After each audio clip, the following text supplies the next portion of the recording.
Going live. Yep, started. Awesome. How did everyone feel about yesterday's session? Good? Yeah? How are we all feeling this morning? Is anyone tired? Luciana, I'm a bit like you as well. Thursdays are never a good day for me. Like, it's like my Friday. I just don't function on a Thursday. Yeah. So bear with me if I'm not like all there today. Did anyone have any problems getting into their documents? No? You guys were all able to access the attachments and everything? Yeah, cool. So today's session, we're going to be covering a lot of employment readiness. We'll touch on Fair Work, your national employment standards, and a few getting you guys aware of what your rights are as an employee. And then we'll cover a few things from an employer perspective that you'll need to know for your interview on next week. Okay. We'll start off with the story time activity. Has anyone ever done the story time activity before? No? So basically, it's going to start off with the sentence going like, on my first day at work, I imagine I will be, and then you'll need to finish the sentence off. I think Elizabeth has disappeared. We'll just wait for her to come. Hey, Elizabeth. Sorry. That's all right. I'll just explain that again. So we're just going to do the story time activity to start off the day. Basically, what's going to happen is you're going to start your sentence off by saying, on my first day of work, I imagine it will be, and then you finish the rest of the sentence. Now, once we go through each participant, you can't say the same thing that someone else has already said. So if Wayne said something, I can't then repeat that one. It has to be something different. Now, do you guys want me to put that on the screen so we remember what the starting of the sentence is? Or will you guys be able to remember? No, cool. It might be good to put it on the screen for you.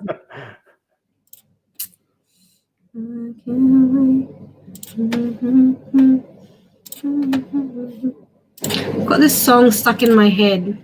Oh, who is that? Sorry? Is that you and Nick? Yeah, I think she's lost her connection. Oh, okay. Yeah. Let's have a look.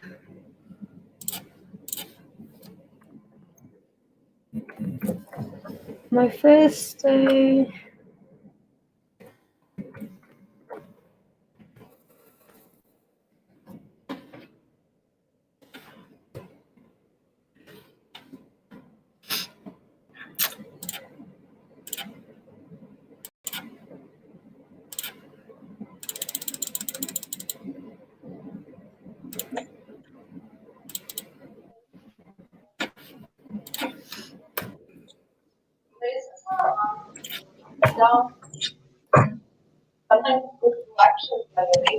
All right. Just share my screen. Who wants to go first with this? Actually, me and Wayne will go first. Me, Wayne, and Anyuth. Anyuth, did you miss anything that I just said at all, or? I did, because my computer went off when you were talking about yesterday. That's all right. So we're just doing the story time activity. Yeah. And basically what it is this sentence that I've got here, we're going to be finishing it off. So with what we imagine our first day at work will be like. Yeah. And if someone's already said something, you can't then repeat what they've already said. So we're going to go around the circle or the participants on the online workshop, and everyone's going to say something different. Start? Yeah, I'll get Wayne to start it off. Yeah. On my first day at work, I imagine I will be trying to remember everybody's name. That's a good one.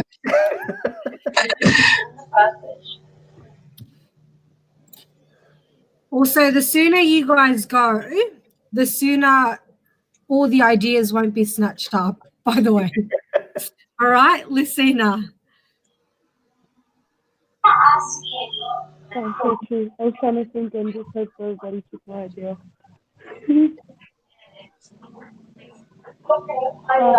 Sorry, Lucina, it's a my bit first difficult to day at hear work- you. Yeah, sound a bit muffled.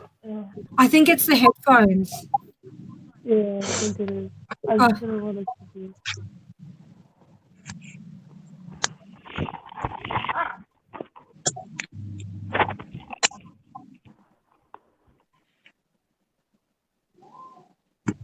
Does someone else want to have a go while Lucina tries to come back in? Yep, Scovia. You're on mute, Scovia. So, on my first day of work, I imagine I'll be excited. Yep. Dashneet. On my first day at work, I imagine I will be really nervous. We've got Lucina back.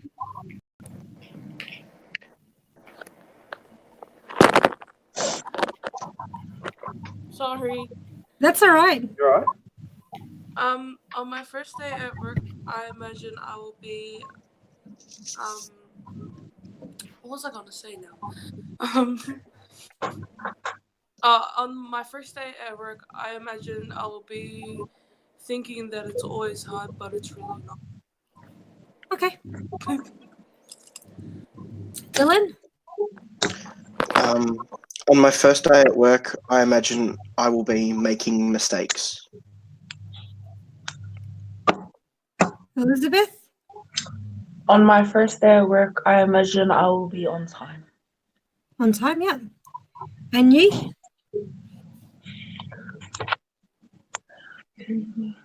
I think You're you're on on mute, mute. isn't you? Oh, sorry. You're right. On my first day at work, I imagine I'll be smiling. Yeah. Awesome.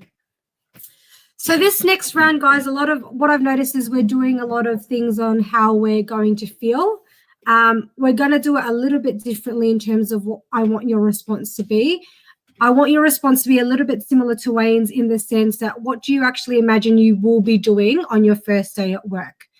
So not so much how we're going to be feeling, but maybe what activities are going to be expected of us. Okay, I'll start this one off. On my first day at work, I imagine I will be filling out paperwork.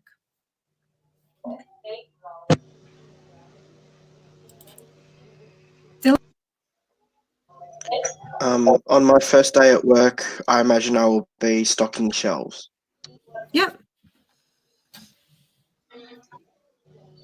Dashneet. On my first day at work, I imagine I will be learning how everything in the place works. Mm-hmm.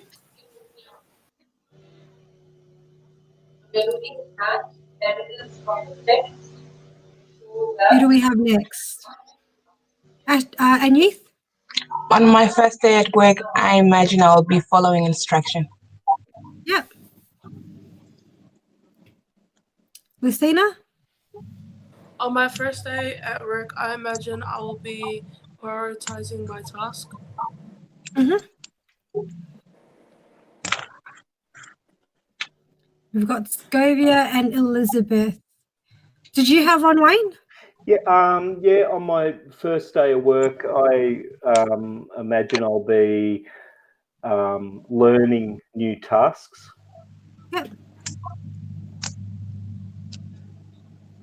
Got Elizabeth and Scovia. Do you guys have one? No? Are we able to help them out with one maybe?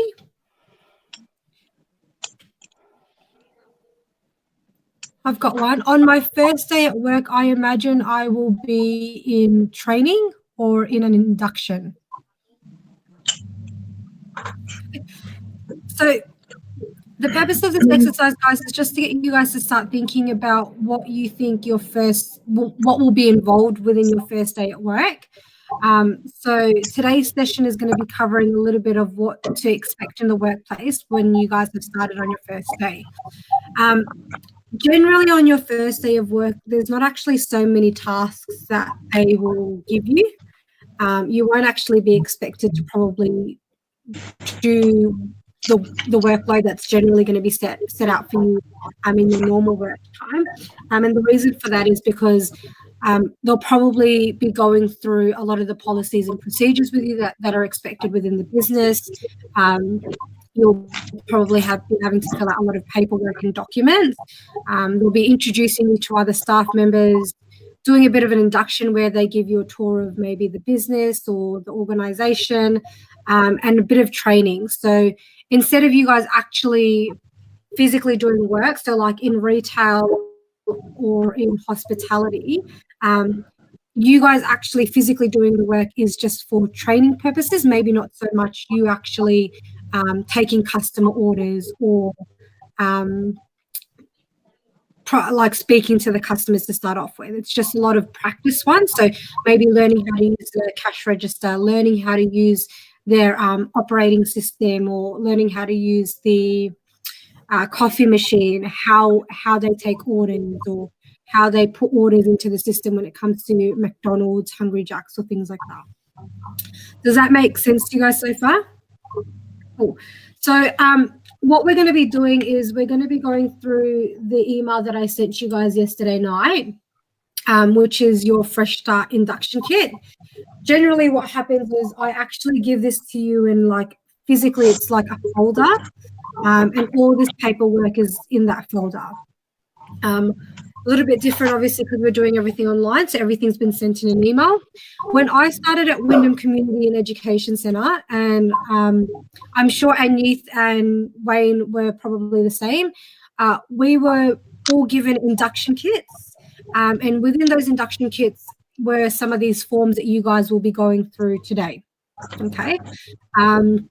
We had to fill them out and we had to give them back to our HR department as part of us starting within this organisation.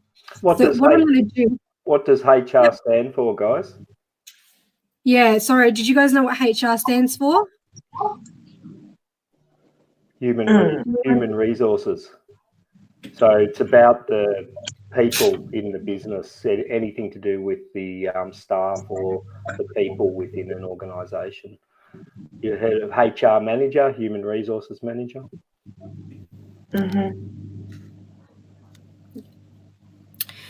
So what we're going to do to start off with is you would have been given your new employee information form, which looks like this. All right.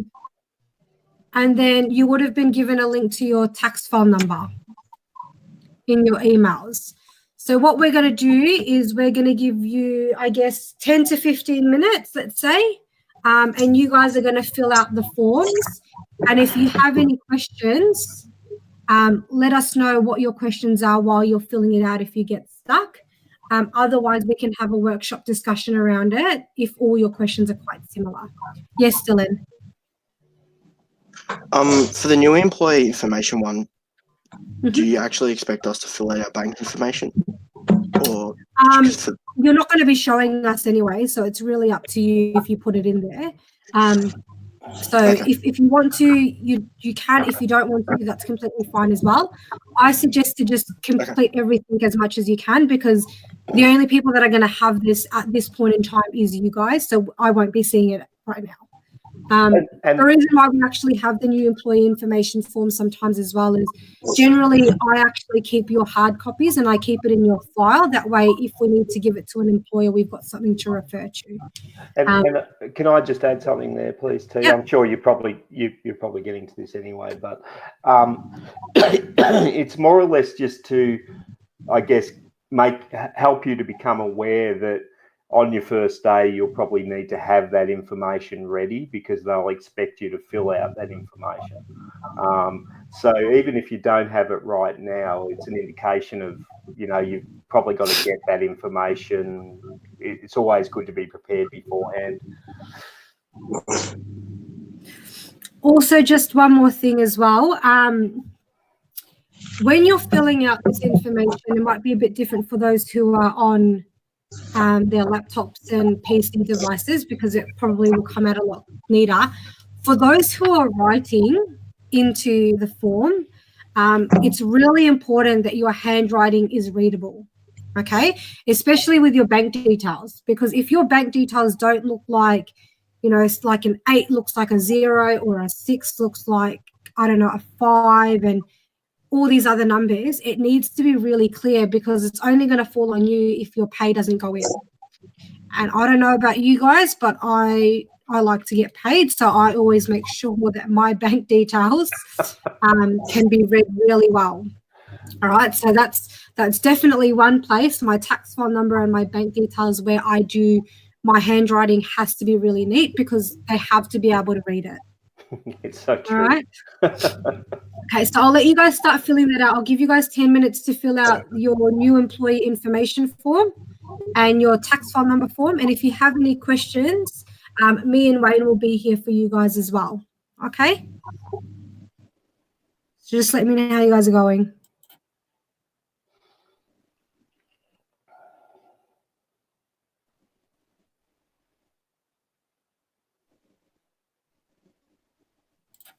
Oh, Wayne as well. Yeah. Yesterday in the recording session, I don't think it was actually putting up who was speaking at the end of day checkout. So I think we'll just have to manually click on that person when they're speaking this time. Oh, okay. Yeah, No worries. it didn't automatically do it. So we'll try this okay. time and hopefully it changes if we actually click them. All right. Yeah. Yeah. Just remind me. Yeah. Because I'm likely to forget. That's all right.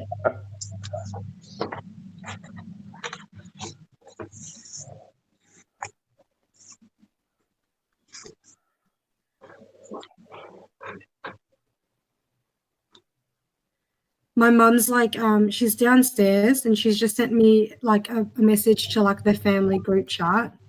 Mm. And she's like, you guys keep asking me for gift ideas. Here are some ideas. And she's sent pictures of a Gucci handbag. And I'm like, all right. Oh gosh. Maybe she's joking. Or maybe No, not. she's not. She's definitely not joking. She's definitely being serious. Good on her. Being proactive. Yeah, she is. But it makes it a lot easier when she asks for what she wants. So Yeah. Hopefully it's not her birthday next week. You never know. well, Never know what the answer's going to be, though. her birthday's in July, so Okay. we didn't really get her anything for Mother's Day because she didn't say what she wanted. Yeah. So I think she's going to combine her birthday and her Mother's Day gift. So it's not a bad thing because then it's like we can just get one big present, but it means it's going to be a painful one. Yeah. Is what it means. How old's your mum? 28, 24. She'd be turning 56 this year, I think. Not 56. Is it 56? I don't know. Hang on, mate. Oh, 52. Sorry, my maths is so off. Oh my God, T. I'm 3 years older than your mum. Yeah, I think. Oh, you'd probably be the same age as my dad then, because I think my dad's 55. He turns 56 this year, I think. Yeah. I know he's a year older. I turned 55 this year. You don't look like that. Oh, thank you, friend for life.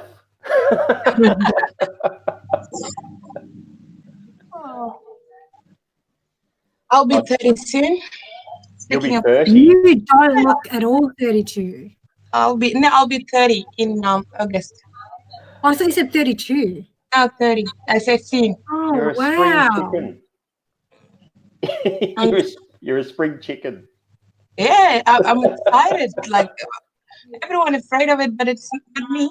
I'm so excited of being 30. I waited for it for so long. Yeah. Oh, For 30 really? years you've waited. Yeah. 30 years, yeah. That's right. I enjoy it. That's Probably I all will. I can say. Probably I will. You are invited to the party.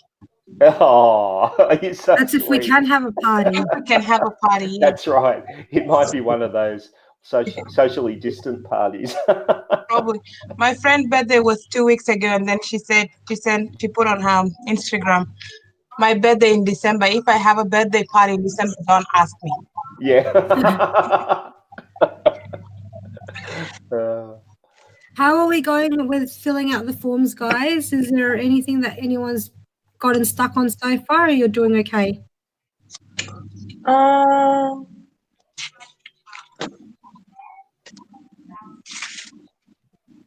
I have a text file number, but I don't have it with me now. That's all right. So just be mindful that this is all the information that you guys are actually going to need on your first day at work. If you guys want to, I guess, start getting paid, because they won't be able to pay you anything into your account until you have your tax file number, because you need to be paying taxes. Yeah. Hey guys, I've got a strategy that I use on my phone. I've got Google Keep, which is notes, a notes app, and all that sort of information, like my license number, my bank account details, all that stuff that I might need to fill out at some point, I keep in a note on my phone. So it's not actually a file on my phone. It's in a cloud service, but I've always got it handy if I need it. That's very good, right? Yeah, it's just over time, there's occasions when you need it, when you need that stuff, and you just never know when it might pop up. So I thought the best thing to do is just put it into a note on my phone, so I've always got it. Yeah, I used to take photos of all my all the important documents. Yeah. Then I change phone every now and then, and I can't find them, or I take too many photos and I have to scroll like 500 photos down. Yeah. And the reason I have it in Google Keep, that's sort of like, I think most, even if you've got an iPhone, there's a note app, and but it keeps it in the cloud rather than on your actual device. So, so you've got it no matter, even if you change phones, you've got it all there. That's pretty good. Yeah, it's just an idea.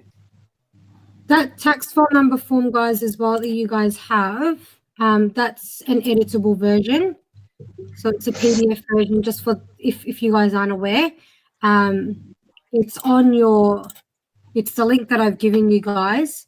If you tap inside the boxes, sorry if this just wants to load, you can actually type in it. All right, so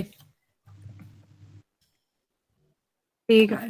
So you can see that you can start typing in it. All right.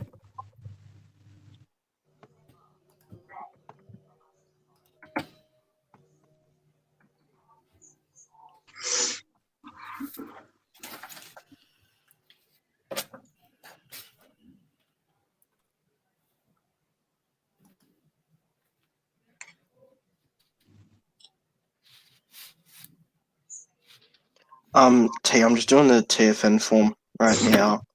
Yeah. For the, when I'm putting in my address, the Dropbox for states doesn't work. That's all right. I can't type I noticed that section. yesterday. That's fine.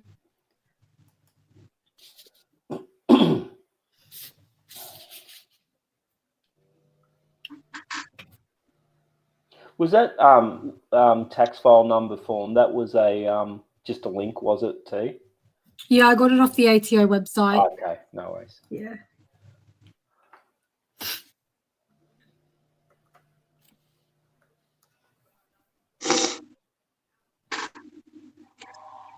Is it tax file number or new? What's it called? Tax file number declaration. Oh, yeah. So it's a declaration form, not the application. Yeah. Which is, yeah.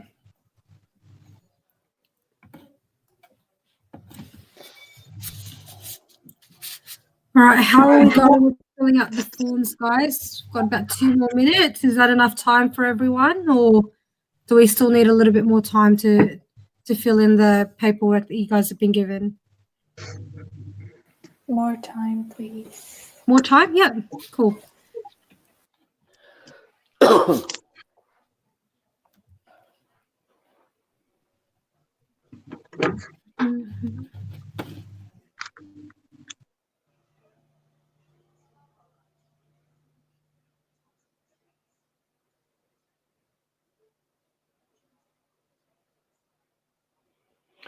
Just a point about me keeping a note on my phone with all my personal information, like my tax file number and stuff like that. Just make sure that you have a good password. Okay. Yes, Dylan? What's the tax-free threshold thing? I've obviously filled out these forms before, but I've never really understood it. You want me to That section. explain that, T, or? Yep. Has everyone gotten up to that section yet? Question number 9 in the tax file declaration form. Do you want to claim tax-free threshold from this payer? Yeah. So, sorry, Lucina, I think would like to speak just quickly. Oh, sorry, Lucina. Yeah. I don't even have a tax file number yet. Okay, cool. So that's something that we can note down as well for you then if you don't have a tax file number. It's something that we can support you with in our post-workshop sessions in organising a tax file number for you. Let me just write that down so I can remember, otherwise I won't. I imagine a lot of you guys are going to have the same question as Dylan when it comes to the tax-free threshold. Do you guys all understand that question? So, no? Tax-free threshold, do you want me to? We'll wait for them to just completely finish doing all the paperwork, and then we'll go through each of the questions. Right. If that's okay. Yeah, no worries.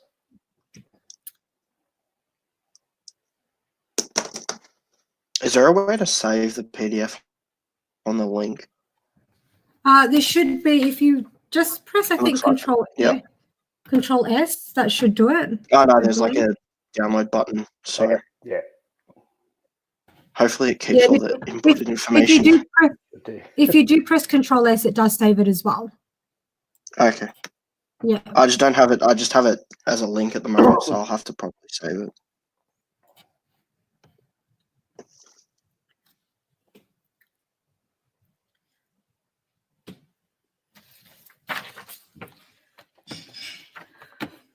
Mm-hmm.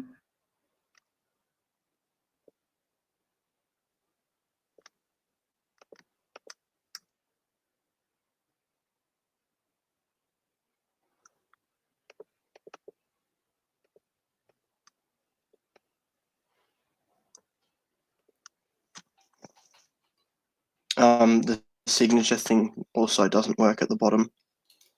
Yeah, that's fine, Dylan. Yeah. In some programs, excuse me, because what you're reading is a PDF form. In some programs that you open it in, like Acrobat, if you open it in Acrobat, it'll give you an option to draw your signature on your screen. So one of the options is to draw, but you have to have it open in a program that allows you to do that. I think Acrobat does. There's a few PDF and what they call PDF annotation apps out there.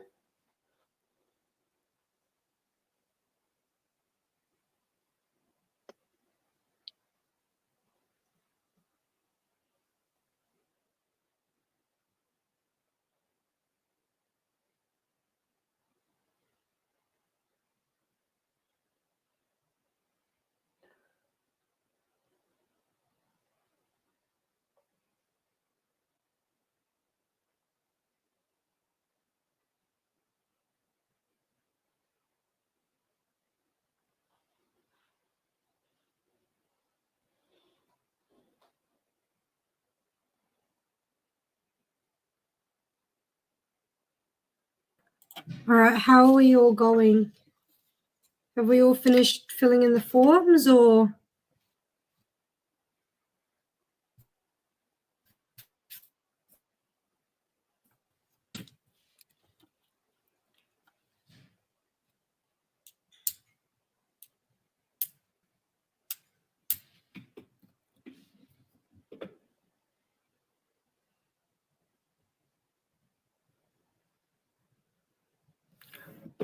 give you guys just another minute to finish everything off, and then we'll start discussing a few of the forms and any other questions you guys have apart from the tax-free threshold we'll cover as well. Okay. I just tried saving it with the information inputted and it didn't save the information. So I just thought might be something good to know. I mean, it doesn't matter because Is that via I'd have to download fill or that is again. that doing? Did you download Sorry? it or did you do Control S? I downloaded it and saved it from there. And Oh, neither I of them think work? you'll have to go Control S to 'Cause I actually. I didn't actually have it saved as a PDF. I just had the link, and then I saved it as a PDF afterwards. Oh, So Yeah. okay. That might be why then. I think this headband's giving me a headache. Oh, no. All right, let's get started. So, how did everyone go with filling out the new employee information form? Did anyone get stuck on anything? No? What did you guys all put for the availability section? I didn't change it because I'm available at all times, really. So Yeah. Anyone else? What did you guys put?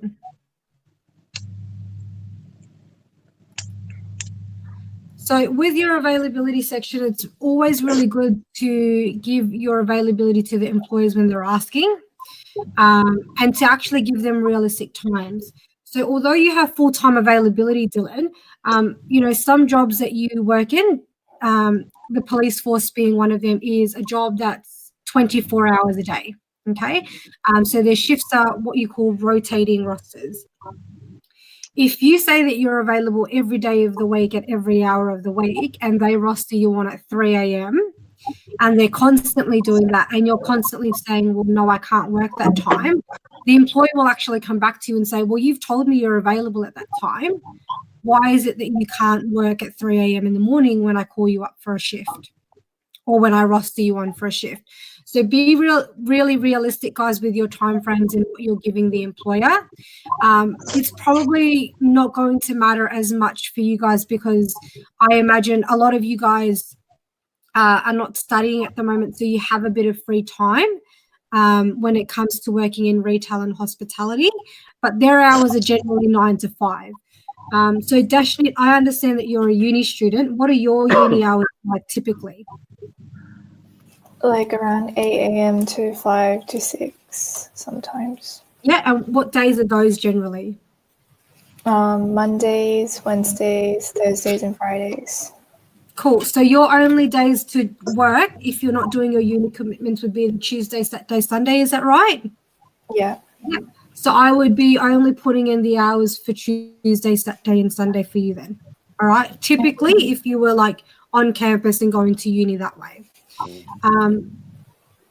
It's best to also give them your full availability if you can, because most of the time you won't actually be rostered on for all the hours that you give them. So for example, if I give them 8 a.m. to 10 p.m., you're only really meant to work 7.6 hours in a day, and that's including after your lunch break.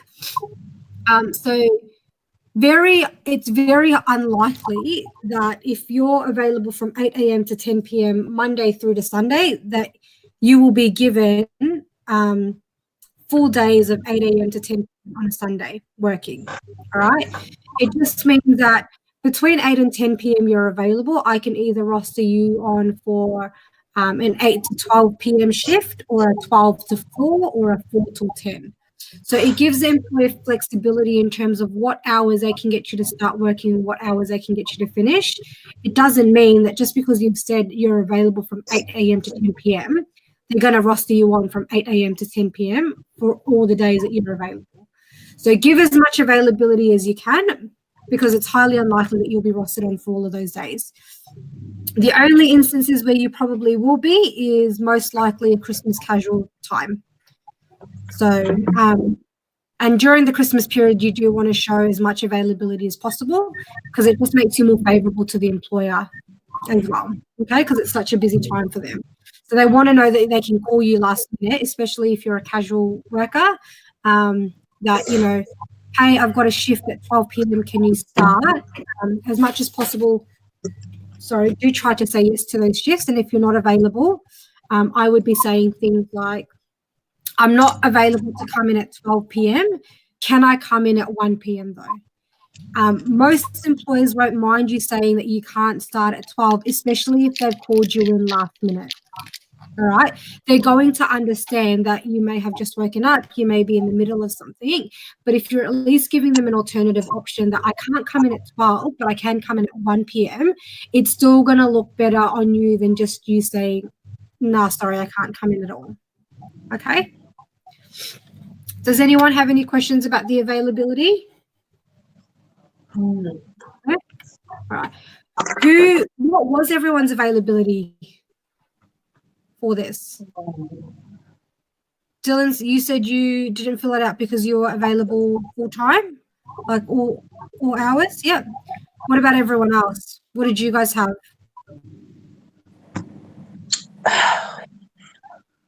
From Monday to Friday, I had 9 to 4, but if I were to work on Saturdays and Sundays, it would be like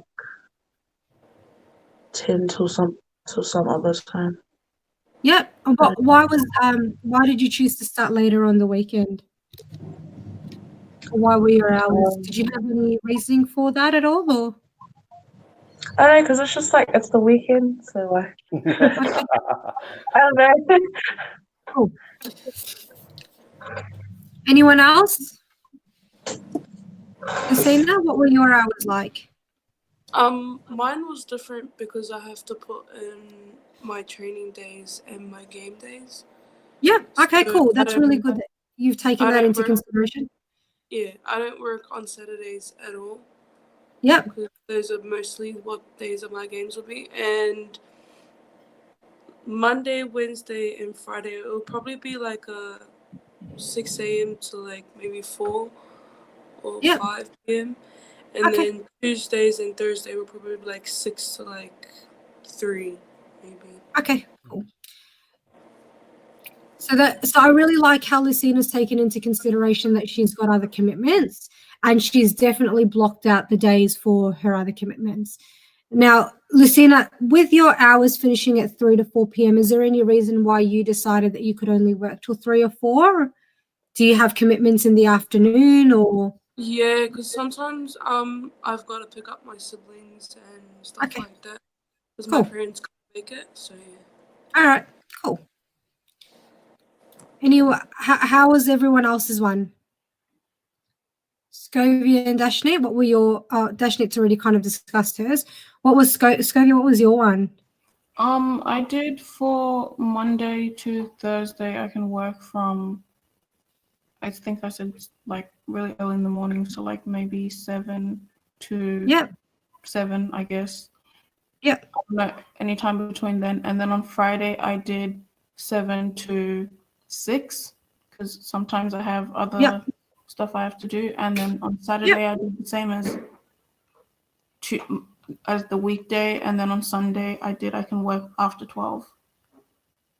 Yeah. And is that because you have commitments generally in the morning, Scovia, as well? Yeah. Yeah, cool. I'm just gonna, with your availability, guys, with Elizabeth's 10 a.m. start, I'll just let you know that your shops don't wake up late for you guys as well for your shifts. So unfortunately, although we want to start a bit later or make our availability a bit later on a weekend, that doesn't mean that the shops will start later as well. Maybe during these circumstances, because of the coronavirus, they will, but in normal circumstances, that doesn't change. So again, as much as possible, try and give a wide range of availability that you can, because who knows, even if you say that you're going to start at 8 a.m., you're available to start at 8 a.m., they probably won't roster you on at 8 a.m. Very, very rarely do they do that. Most of the times when I would hire, when we would hire our Christmas casuals or like new staff members, they would generally do the lunch cover shifts or the like afternoon shifts, because generally it's me opening in the morning. So you need to have a key. You need to be able to know how to, I guess, start the opening procedures to get the tools sorted, write out the budgets and things like that. So it's very unlikely you may start. There will be instances where you will, but just keep things like that in mind. Okay, guys? Also, I would say that the for the availability, it would be good as well to consider your transport. Like if you're not driving, you always have to give yourself time for example, if most of retails and hospitality, they start at 9 o'clock. The first shift will be 8:30 or 8 o'clock. So if you take a public transport, you need to think of the timing that will take you. And also for places like it's affecting a lot of people that are working with me now. Most of the people that we work together, they don't drive as they're students. And the last bus at the zoo, it's 4:15. That's the last bus to the zoo. And someone will be rostered until 5:30. So they will have to ask to leave. Even they are the only one left to do the closing. But they have to leave at 4:15 because they're catching public transport and they put their availability until 6 o'clock. So you need to consider that. Yeah, that's actually a really good point, and Youth as well. So make sure you guys are considering your transport time and what time you guys are willing to wake up.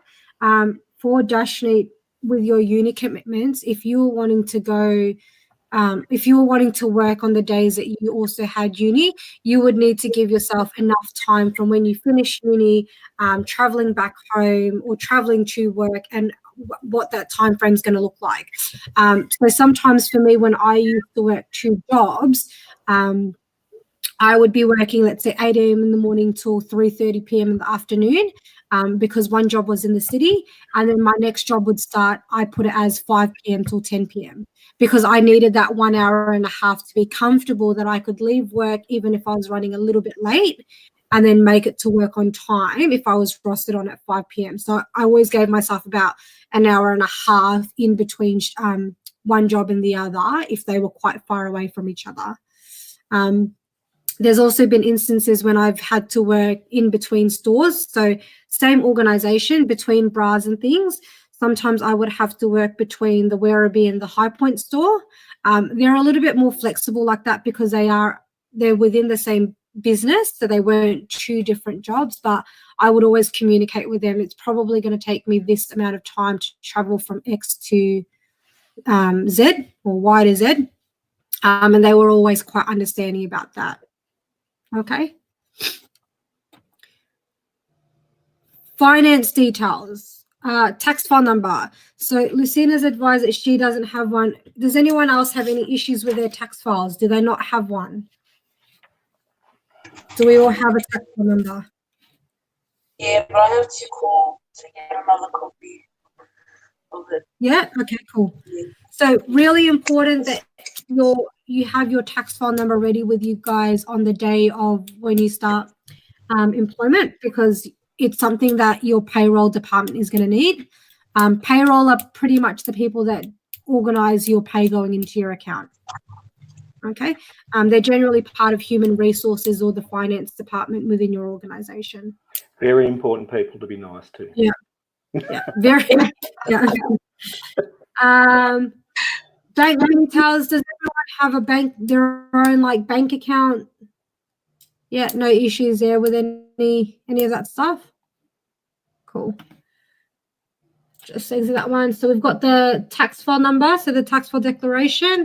So obviously up here you have your tax file number that you put. Everything else is quite explanatory from questions 2 through to 6.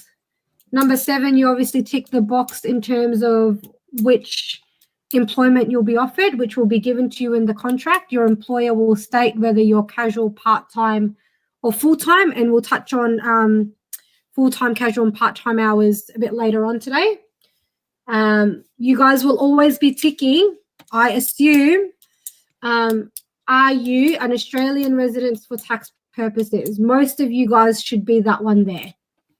All right. Wayne's going to just explain to you guys the tax-free threshold, because I believe you guys all had quite a few answers surrounding that that particular question. And it's a hard one to explain, but not. Yeah. So bear with us. Basically, what happens is when you start a job in Australia, you get the first $18,900 you can earn, and it's not taxed. So that's what the tax-free threshold is. It's to help people who maybe are on sort of lower wages, that sort of thing, who you know, that obviously you don't want to tax people on really low wages. So everybody in Australia in their first job gets the first $18,900 that they earn per year, tax-free. Now, what happens though is that when you work fortnight to fortnight, it doesn't mean that you won't get taxed, because they will tax you on your gross income, which is what you get paid, and then you get tax taken out. But when you get to the end of the financial year, in the 30th of June, after the 30th of June, you then go along to your accountant, you do your tax, and you get that money back if you paid too much tax. So that's what's called a tax return. The only thing is that you can only do it on your first or your biggest job.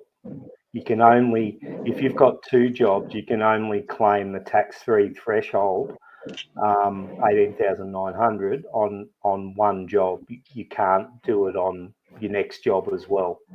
Okay, does that make sense? Sort of. Just touching on what Wayne said as well. When he said first job, it doesn't mean like your actual, like the first time working. It means like when you guys have two jobs, you generally choose the tax-free threshold, the job that provides you with the most hours. So for me, when I was working the two jobs, I was working in Capital Finance, which is like a bit of a finance company, and when I was working at Bras and Things. So at the time, I was full-time at Capital Finance and I was part-time at Bras and Things. I claimed the tax-free threshold at Capital Finance because that's where I was getting majority of my hours from. So that's where I wanted to get the tax-free threshold. And then in my second job, I didn't claim it with that one at all. I think if you were actually to claim it on your second job, it just means that you get taxed a lot higher, which isn't necessarily, it's not necessarily a bad thing, because I think I actually did that when I think I actually claimed the tax-free threshold on both my jobs. But what that meant was I actually got money back at the end of it, because it was like a savings account. I don't think you can, T. I think you can only claim it on one job. No, because I think it was I was getting taxed way too much from the second job because of just the way that it worked out. I'm not entirely quite sure, but I remember that I was getting taxed more than the normal amount. Sometimes that will happen. Your employer might tax you more, and therefore you would probably. That's your employer's fault though, but you probably get that back, some of that back in the actually no, I know what happened. So what happened was I was working full-time at another organization, and then Bras and Things was my second, but because I left the other one and I didn't change my tax-free threshold, I was still getting taxed a really high amount even though I was only on the one job. The important thing there too is that you can actually change your status. So let's say you're working one job pays more than the other job, so you'd claim the tax-free threshold on the one that pays more. Then let's say circumstances change and the other job starts paying more, you can actually change your status over. So I think you have to fill out another income tax declaration form to make sure that you're claiming it on the highest paid job rather than the lowest paid job. Makes more sense, doesn't it, that the one that you paid the most on is the one that you claim the threshold for. But you will get taxed more on the job that you're not claiming the tax-free threshold for, generally. Just like Wayne said, obviously you get your tax back at the end of every financial year. So the end of financial year is coming up. I'm excited about that because, I get tax returns. Your first $18,900 is tax-free. However, you'll still get taxed, like Wayne said, on a fortnightly, monthly, or weekly basis, because we don't know if you've actually earned underneath the tax-free threshold till the end of the year, which is a summary of what your pay is. So unless you've got an employer who's contracted you that you won't be earning $18,900 in the 1 year, then you may not be taxed at all. But because generally when you're on a casual rate, you don't know what your yearly income is going to be. So they'll tax you. And if you've earned $18,900 or less and you've been taxed $1,000 or $2,000, you'll generally get probably all of that back because you shouldn't have paid tax at all. Yeah. Does that make sense to everyone? Do we have questions around the tax file number and stuff like that? It's a bit complicated, isn't it? Like, this is the tax-free threshold being around forever, but it's increased over time. So I think when I first started work, it was like something like $5,300 or something like that. But now they've increased it to $18,900. I think Dashneet, I'm not quite sure with you, but if you've got higher education loans, obviously you would be ticking yes. If you've got like a HEX or anything like that. So I think what this means is if you've just got a HEX, then it comes out of your pay, so a certain amount. I believe you also have to be earning a certain amount for them to actually deduct payments from your wage. They won't be able to take that money out for you to start paying back your HEX until you earn over that amount of money. Yeah. So, yeah. All right. So I'll leave that. Hang on. Superannuation. Does everyone know what superannuation is? Yeah. Dylan, sort of. Do we all have a superannuation number? Who doesn't have superannuation? No? Yeah. Lucina? Okay, cool. Only Scopia. Only Scovia. Okay, cool. Yeah. I'm not sure if I have one or not. If you haven't, I think I do. It's probably unlikely if you haven't worked. If you haven't worked, but you have worked, haven't you, Dylan? Like you do landscaping. Oh, that's just a cash job. But I did last year when I went to the Gordon, I received benefits from my dad's super. So, because he passed away before I hit mature age.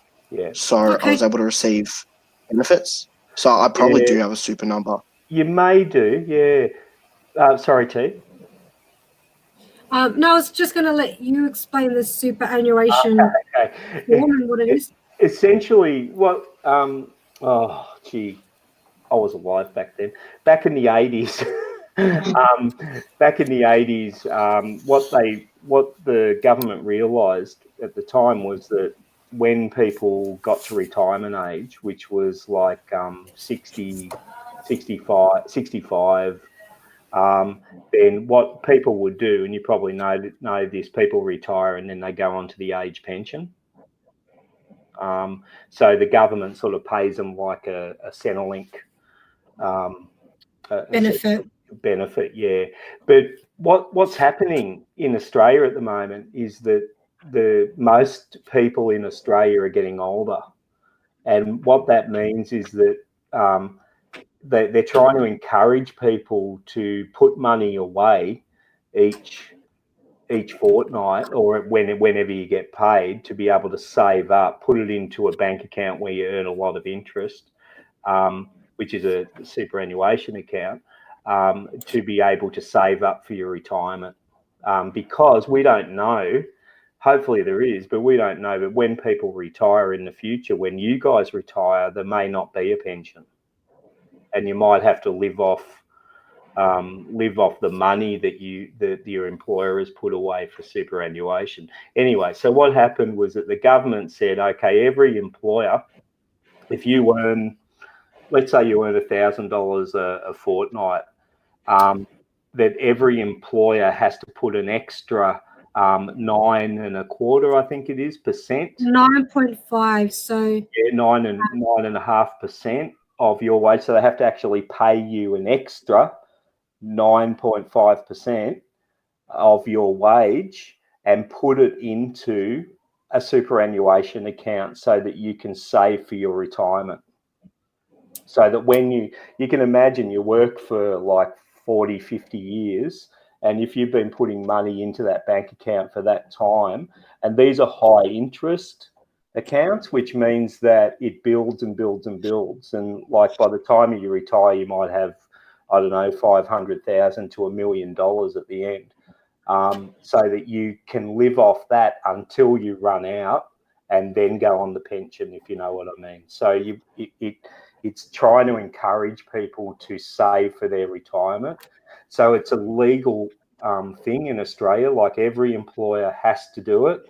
They have to put an extra, this is not taken out of your wage that you earn. It's an extra 9.5% that they have to put into a superannuation account for you. Now, they have to ask you what account you nominate to put that money into. So there are some accounts where they take out a lot of fees, superannuation accounts, and there are some accounts where they don't take out a lot of fees. Now, I'm in a super account from this organisation called HESTA, which is one for the health and community services industry, and they're what's called an industry fund. An industry fund are not private, so they're not like a private bank. They're industry funds set up for members who work in a particular industry, and they tend to have lower fees and higher interest returns on their investment. So your employer will probably ask you which superannuation fund you want them to put in that extra money each time you get paid.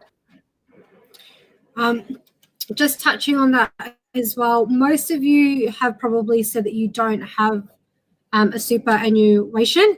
If you don't have a superannuation, the easiest thing to do for your very first job is probably just tick this box here, which is the third box down. And that one says the super fund nominated by my employer. All right.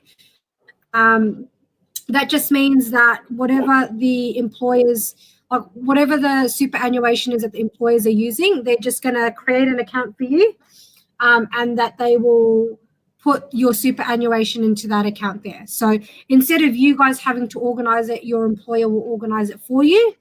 What will then happen is after your employers organize it for you, they will then send you the details of what your superannuation is. Up to you if you want to continue using it or not throughout the rest of your employment with other places. However, it is best that you only have one super account. So don't continuously tick this box with every different employer that you have, because then what happens is you've got all these different accounts where you've got your superannuation, and instead of it accumulating in the one account, it's accumulating in different accounts, and it's not always the best. They don't recommend for you to do that. And because they're smaller amounts, they earn less interest if you have all these little ones around. So it's to have it all in one. I did that myself. I picked too many of them, and I regret it. Me too. So it's a bit of a trial and error with the superannuation as well. I think something that's quite easy, and what you guys can do is you can, I guess, you can choose to research what super fund you want to go into. Might be a bit difficult if you don't actually have a lot of background knowledge on super funds. Another easy thing is you can just go to your bank and ask them to set up a superannuation for you. One thing I would say is if you're going to search for superannuation funds, if you're going to do a Google search or something on the best one, look for what they call industry funds, because the industry funds are the ones that tend to earn the higher returns and do best and take less fees out. So most industries would have a superannuation fund. So it depends, hospitality industry or community services industry or whatever. So just do a search on industry funds for your particular industry. How many of you guys have banking apps as well on your phones? Yeah. So generally, I think one of the advantages of when you have it with the bank as well is it's on your banking app. So if you actually click onto it, I'm not going to really show mine because mine's not with the bank, but when you click onto your profile with the bank, it'll actually probably have your superannuation details there. That's if you do have it with the bank. So just a few tips to kind of make it a bit easier for you guys. Generally, though, the first time you have work or you have employment, most of the time you just let your employer choose a super fund. And if you want to change that on later on in your life, you're more than welcome to. What you just be doing is, for me, if I call Commonwealth, I'd be saying, hey guys, I want to open up a superannuation with you guys. Commonwealth will then do the research and gather all the superannuation that's open under my name. They then consolidate it and then transfer all those funds to Commonwealth Bank. That's if I was going with Commonwealth. Same with Wayne, Hester, you said. So yeah, health and community services. Yeah. Yeah, if I had all these different superannuations open everywhere else, Hester would, ring around or do their research in terms of what other superannuation funds I have under my name. They then consolidate it and then just keep it all under Hester. So, just the other thing is that I know I said that the employer has to provide that at least that 9.5% extra on top of your wage into that fund, but that also doesn't stop you from contributing some of your salary as well. So if you've got extra salary that you want to put into of your own salary or wage that you want to put into your superannuation fund, you can do that as well, and that builds your balance even more because you're putting money into an account and it's earning interest. But just keep in mind that if you put that money in, you won't be able to touch it until you're 65. Yeah. Okay. There are some instances where you can take out your superannuation. Obviously, if there are extenuating circumstances, that's reviewed on a case-by-case scenario by your super organisation. During the coronavirus, they did advise that you could access your superannuation as well, obviously given the pandemic and everything that's going on. Yeah. So yeah, it's general. Some circumstances they will allow you to access it, but it's different for every person. The next form that we've got is Crim Check. Has anyone ever had to fill out a Crim Check form before? No? Is anyone worried about filling one of these out?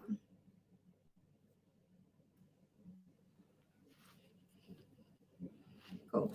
Basically, a Crim Check form is just a form that allows your employer to see if you've got any criminal offences. Probably not going to be in hospitality, customer service and retail. It's probably not something that you are going to have to fill in. Sorry, I'll get to you in one moment, Dylan. Probably not going to be something that you do have to fill in those industries, but it is good for you to know because some industries may require you to. For Wyndham Community and Education Centre, Wayne, myself, and Youth would have had to fill one of these out. Okay. Dylan, sorry. I was just going to say, I think I might have done one of these when I did work experience at the police station. Yeah. So, yep. So even if you're doing volunteer work, if you're doing volunteer work, sometimes they may require you to have these things as well. So to fill out a Crim Check and a working with children's check form. Interesting. I think if you're a volunteer, you don't have to pay for it. Is that right? No, I don't think so. That's if you're true. a worker, you have to. Yeah. I think even if you're a worker, though, sometimes some organizations will pay for it. Yeah. It just depends on the organization. So Yeah. some organizations will want you to do a crim check and they'll actually pay for it. Some organizations want you to do it, but they may require you to put up the funds for it. You can claim that through tax, though, I believe. Yeah. So anything that you spend towards work, apart from obviously like your usual travel time, like so your normal Mikey and your petrol, anything that you have to spend on work, you can claim back through tax as well. Okay. With your tax, with your crim check, if you guys are worried that there is something that you guys need to disclose to the employer, so I'm not quite sure if anyone here has any criminal offences, and I don't want to put anyone on the spot, but just in general terms, if you guys think that you have a criminal offence, it's best for you guys to fill in one of these forms just for yourself, and just to know what actually comes up if a criminal check is done against you. So, for example, let's say I've got an assault charge and, I don't know, a drug-related charge. If I do the crim check form and only the drug-related charge shows up on there and not the assault charge, you only need to disclose to your employer what comes up on the crim check. There is no point in you can, really great honesty from your end if you want to. You don't need to disclose both charges if both charges aren't actually appearing on your crim check. So sometimes less is more. Only disclose the information that you really need to disclose. So by all means, if your assault charge and your drug-related charge were both showing up on there, then it's probably best that you do disclose both to the employer. If it's only one or the other, just disclose the one that's showing up on the crim check form. You don't need to give them a detailed explanation of your entire life and what your criminal offences are. Working with children's check. Has anyone had to do this one before? The working with children's? Lucina? Yep. And youth, I know I have to. Scovia? Yep. Lucina and Scovia, what did you guys have to do your working with children's check for? Because I turned 18 and I do a sport and rec course, I had to do a children's check to work with the younger kids in our school. Yeah. Sorry. Sorry. That's okay. Can you turn down? Good timing. Manual.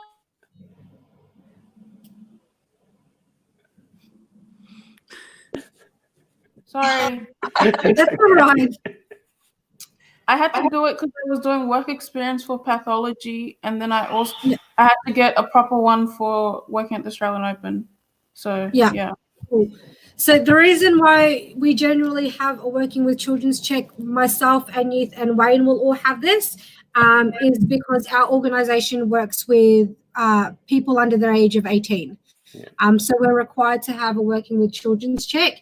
I think it's basically to say that it's safe for us to work with children, that none of us are, I guess, pedophiles or sex offenders for young people. That's basically what it is. It's to make sure that whoever they're employing actually has a safe record with working with children under the age of 18. So Lucina, obviously, when she was doing sport and rec, once she turned 18, because she turned into an adult, she was no longer working with she was no longer just under the legal age. She was considered to be not an adult at that time. So she didn't have to get a working with children's check, even though she was the same age as everyone else. But once she hit 18, because she wasn't considered to be an adult, even if they were 17, 16 or 15 years old, because they're still considered young people and not of the legal age, she then would have had to get their working with children's check. All right. The working with children's check is also a good one for those who want another form, I guess, of photo ID. It does work into that as well. All right. So do we have any questions so far about the forms that we've been filling out? So basically, with your working with children's check, probably not going to need this so much in your hospitality and retail. Dylan, this is probably something that's going to be very, very important to you, as well as the crim check form if you are entering the police force, because they're probably forms that that they really, really enforce. What else do we have? We've got the student code of conduct and the privacy trifold. These ones I don't expect you guys to read. I mean, it's probably a good idea if you do read it. In every organization, you will have policies and procedures. So this is what Wayne was talking about yesterday. The policies and procedures are specific to the organization. Generally, what happens is they will give you a bunch of policies and procedures. I've given you one because I'm really nice. I'm a nice employer that doesn't expect you to read 50 of these. But basically what you'll have to do is you'll have to read through the policies and procedures, and they will require you at the end of the document to sign and date it, just to confirm that you have read the policy and procedure and you are aware of what it says. So I know for us, every single time a policy and procedure is updated within Wyndham CEC, our managers have to give us the updated version. We have to read the updated version, sign and date, and then that gets kept in our file. Okay, so it's really important that you guys are up to date with the policies and procedures of your organization, because like Wayne said, if you do something wrong, ultimately it falls on you and you become liable for it if you signed and agreed to something as well. Wayne? Yeah, also sometimes your policies and procedures have clues about how to do your job. Obviously procedures are step-by-step instructions about how to do certain things and who to contact within your organisation. So I think it's important to read them at the start of your job, so you know some things. Sometimes your employer or your manager might say, "Oh, look, the process is in our procedure," so the onus is on you to actually read through and understand what that procedure is. And you can understand when it comes to things like privacy and health and safety of workers and clients, and that it can be pretty important stuff for you to actually know. So you know, it's pretty critical for you to read that. It's one of your responsibilities as a worker. Yeah. Up to you guys if you want to read that or not. I encourage to, because it gives you some sort of idea of what a policy and procedure is. The next thing that was someone saying something? Just to let you guys also know that, like me as a project officer, when I collect your data, so all of those who have given me your resumes and I have your contact numbers, your name, your addresses and stuff like that, I am required to either keep them on my device that has to be password protected. So what that means is my mum and my dad can't just go into my laptop and easily access that information. It actually has to be in a secure location, whether that's a password protected laptop, whether that's a filing cabinet in our office with a key that opens it. And the only people that will have access to those documents are people that need to have access. So at the beginning, when you guys all filled in a consent form, or you guys gave us your consent that we could access that information, you guys also advised me that I could give your information to a third party as long as it was within reason. So those third parties are generally council, because council is the one that provides us with the employment opportunities, or the employer. So you guys have given us consent that, you know, Elizabeth is interested in this job. I can give the employer who wants to interview her phone number, her first and last name, and maybe a few other details that they're wanting. So it's on a case-by-case scenario as well that we give your details out to third parties. I don't just give them to anyone. So it's not even something that Anuth and Wayne will just genuinely have access to. They actually have to have a reason for them to be able to access your information. One other thing, do not talk about your employer on social media. Yeah. We'll touch on that as well. So I think that's everything that we've covered in terms of the forms. How are you guys feeling about the forms that we've gone through today? I know they can be a bit overwhelming, but and I know it's a bit dry, but obviously it's one of those things that's really, really good for you guys to know as much as possible. So basically everyone in Australia has to pay taxes. Cash in hand is illegal. You can get, can I just say something there? Frog in my throat.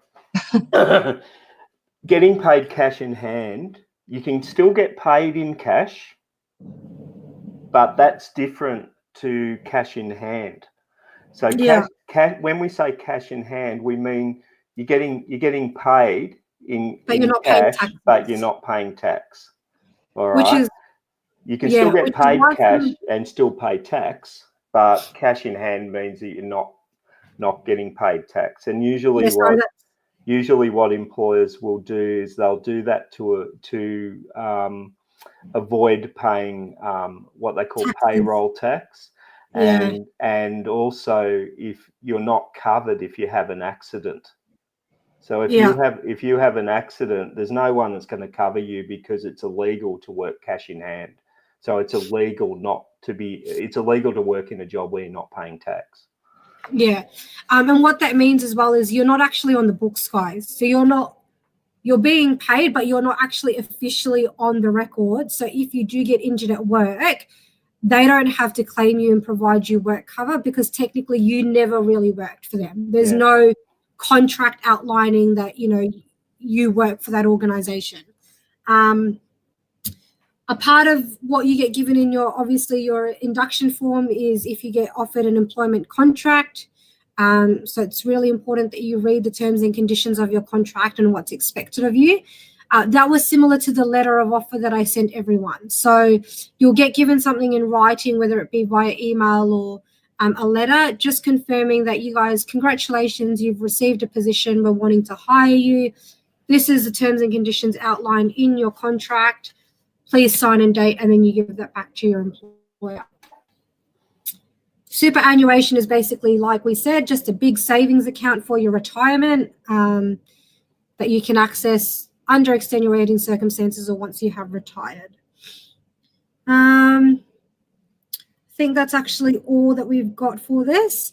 We're going to start going into national employment standards, so we just want to start covering making sure you guys know what your rights are as an employee and that you guys aren't being taken advantage of or abused because sometimes that does tend to happen with younger people because they generally don't know as much information as what the adults do after being in the workforce for so long.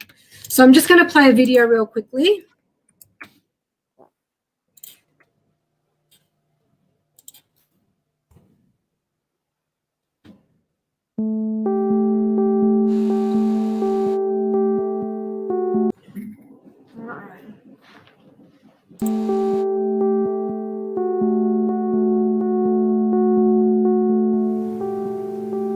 Awesome. Well, thank you so much for coming in. Really appreciate it. Now, we're recording the session today. Yeah. So it's just a brief sort of information session. Okay. All right, so we're here for manufacturing. And we're going to have a chat about hospitality. You know that there's free food and free drinks. There's a lot about it. Yeah. In construction, once you're in, it feels like family. So that's, everyone's got your back. So you know that it's hard work. Oh, yeah. Sorry, I'm just going to ask, who isn't able to see this video? Because I know Lucina and Elizabeth, did you guys say you were on the phone? Can you guys watch the video at all, or no? Okay, I'll send you. I'll put the link in the chat for you guys to watch. Okay.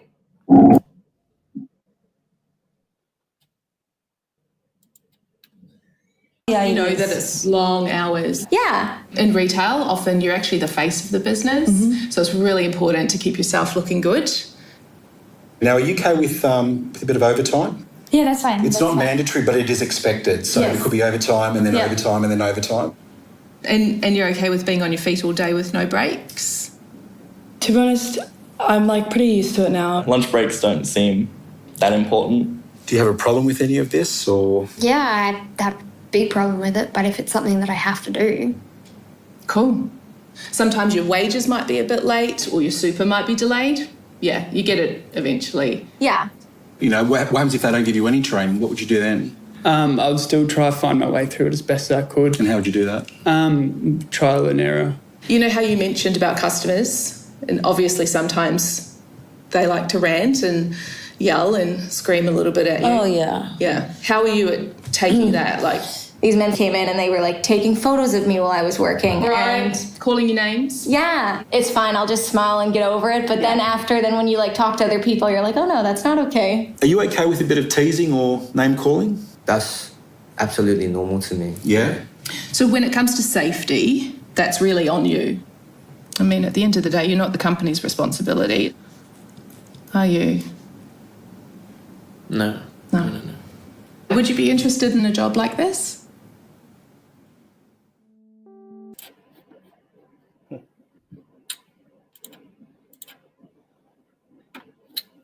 All right.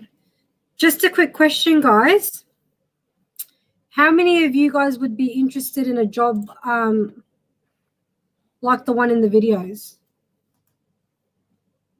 I think everyone's on mute. I didn't see half the video. It was just loading half the time, I think. Yeah, do you want me to try play it again? Who had difficulties with the video? I think that would be great, because it was cutting off and loading. Okay, cool. I'll play it from the beginning. Just give me one moment. How do I play this again? Go to your just go to your start video, start YouTube video. Okay. And just pop the link in again, I guess.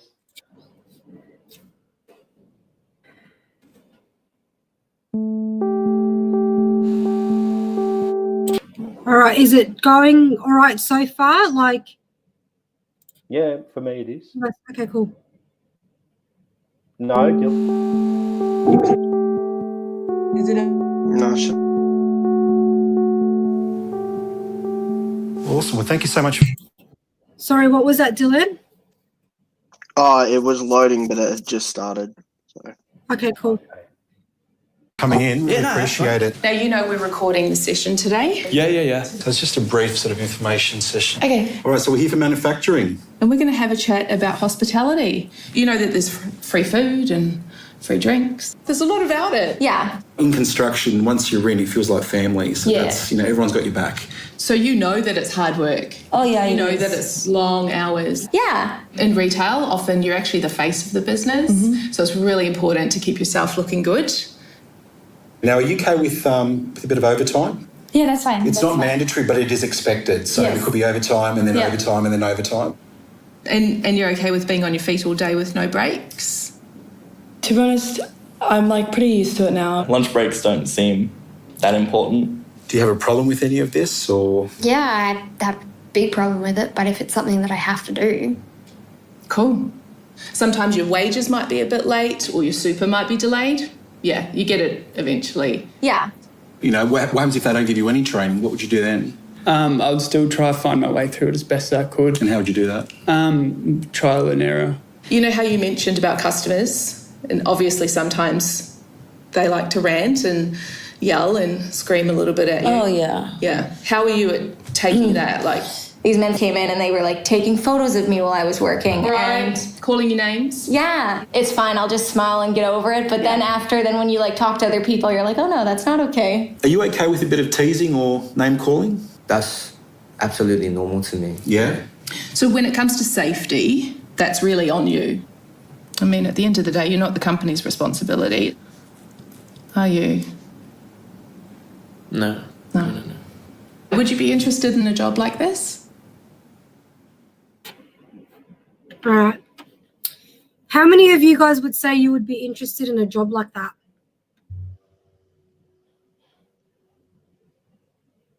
No? Seeing a lot of shaking heads. Yeah. So I'm going to play the rest of the video. 91% said that they would actually tolerate working in a job like that. I think so. Definitely. Yeah. Yeah, it will be great. I don't know. I want to say yes, but I mean, I don't know.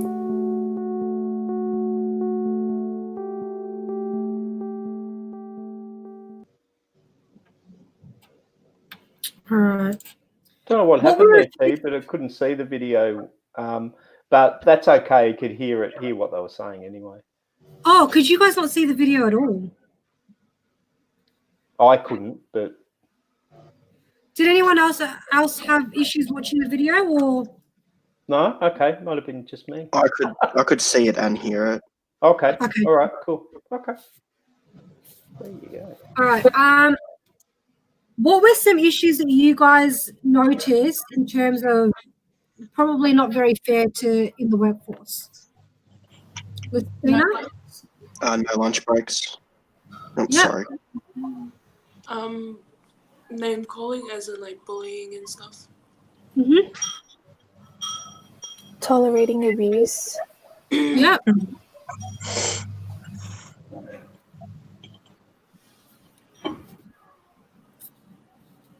Really big one that I noticed was they weren't going to give someone training for the construction job. So they said, you're not the company's responsibility, which is a complete lie, because you definitely are the company's responsibility if something happens to you on the work site.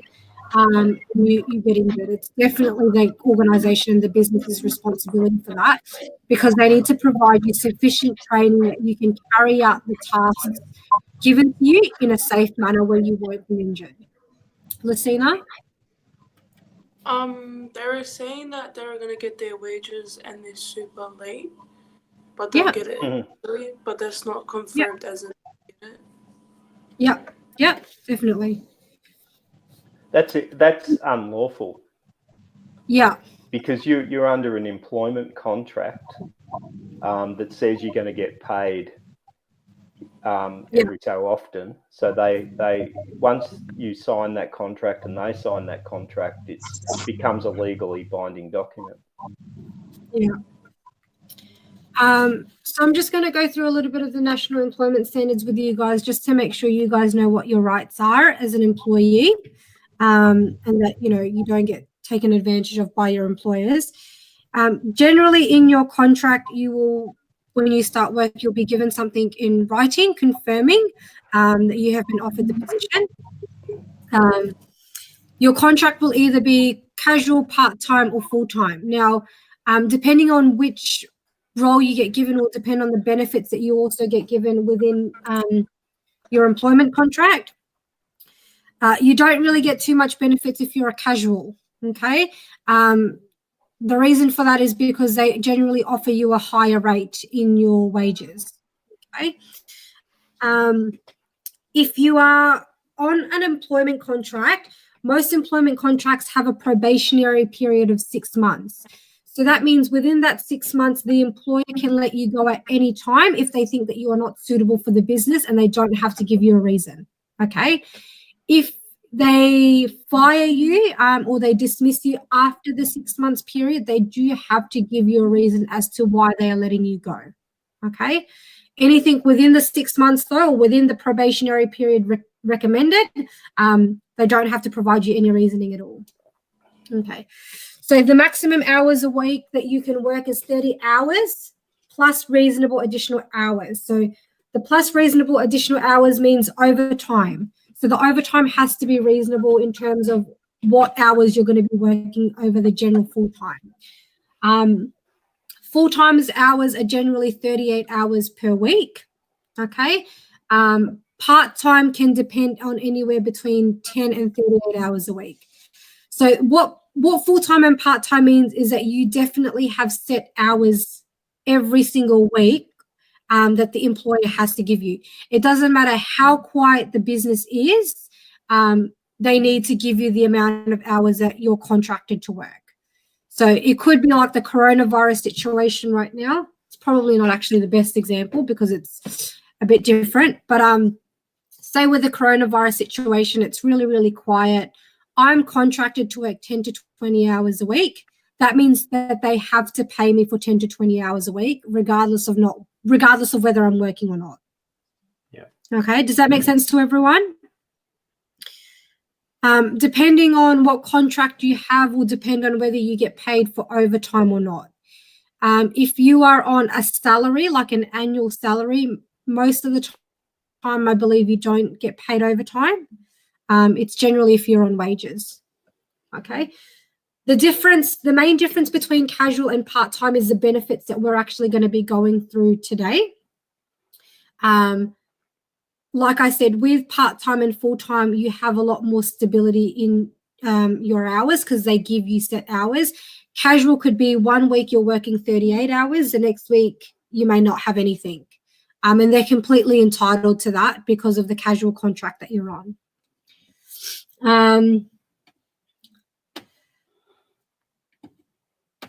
If you have a part-time or a full-time contract, you have parental leave and related entitlements of up to 12 months. So that means unpaid leave and right to ask for an extra 12 months of unpaid leave. I believe this one is, I think this one's maternity leave, to be honest. So that means if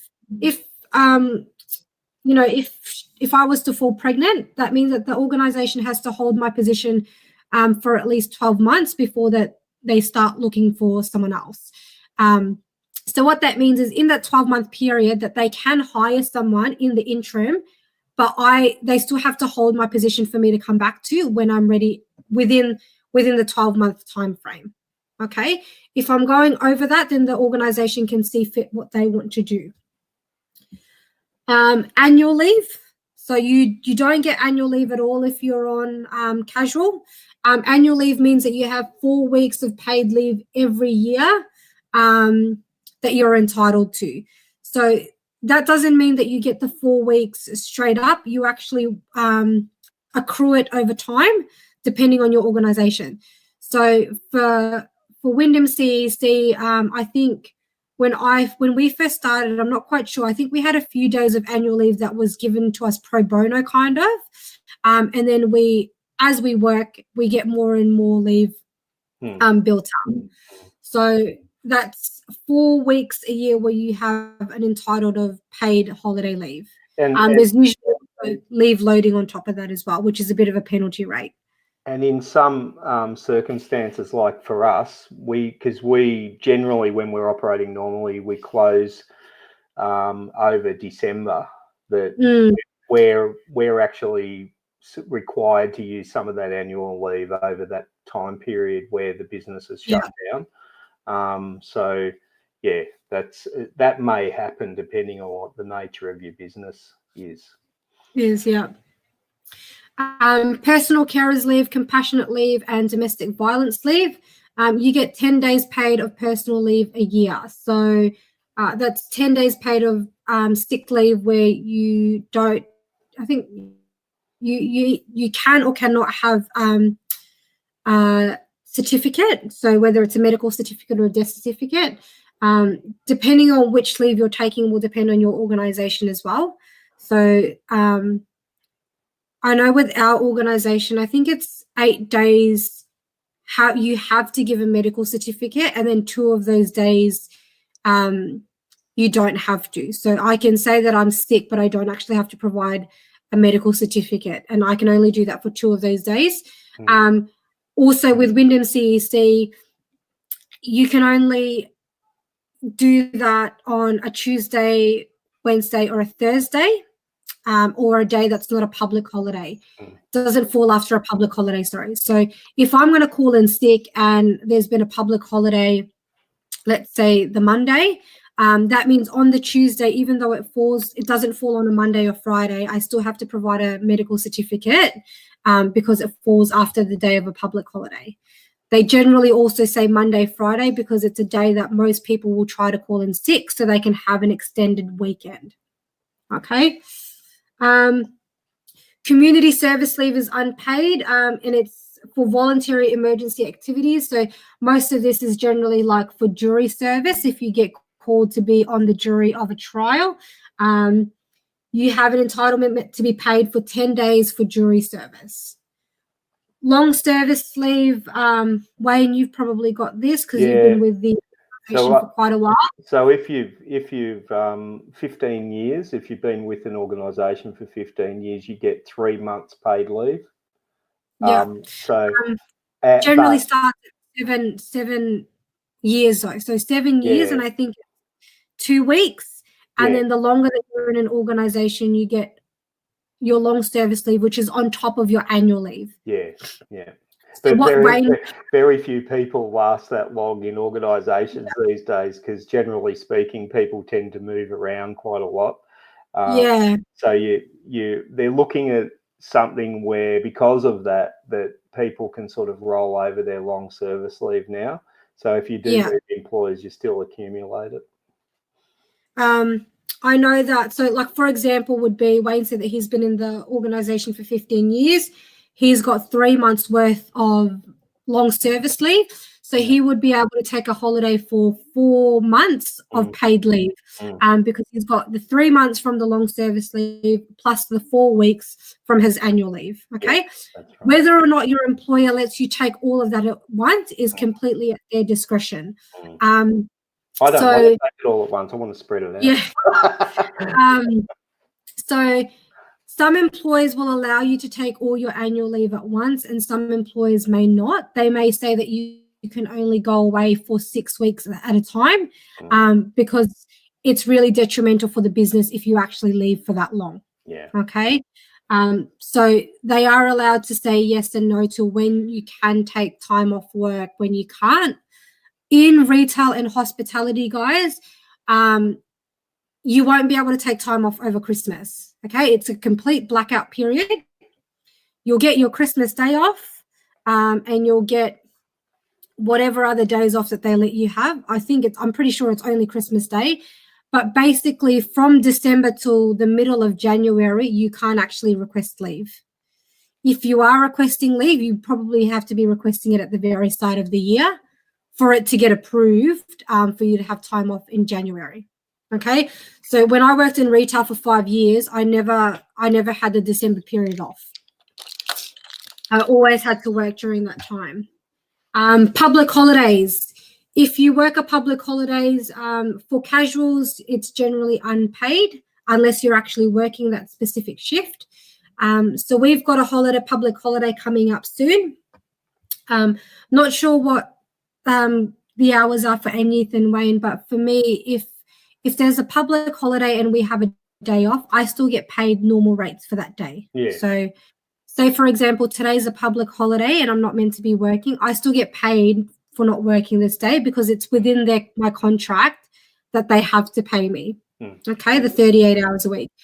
If you are a casual or if you are a part-time and you're being rostered to work the public holiday, so let's say I have to work the public holiday, I get paid penalty rates. So depending on your organization, if I was to work a public holiday, I might get paid double time and a half. So that means if I get paid $20 an hour for that day, I'm getting paid, I don't know, $50 an hour. Okay, which is why a lot of people like to work public holidays because of the penalty rates. So does that make sense to everyone? If I'm on a contract that's full time and I'm not working, I still get paid, but I just get paid the normal rates if I'm not working that day. So the normal 20 hours.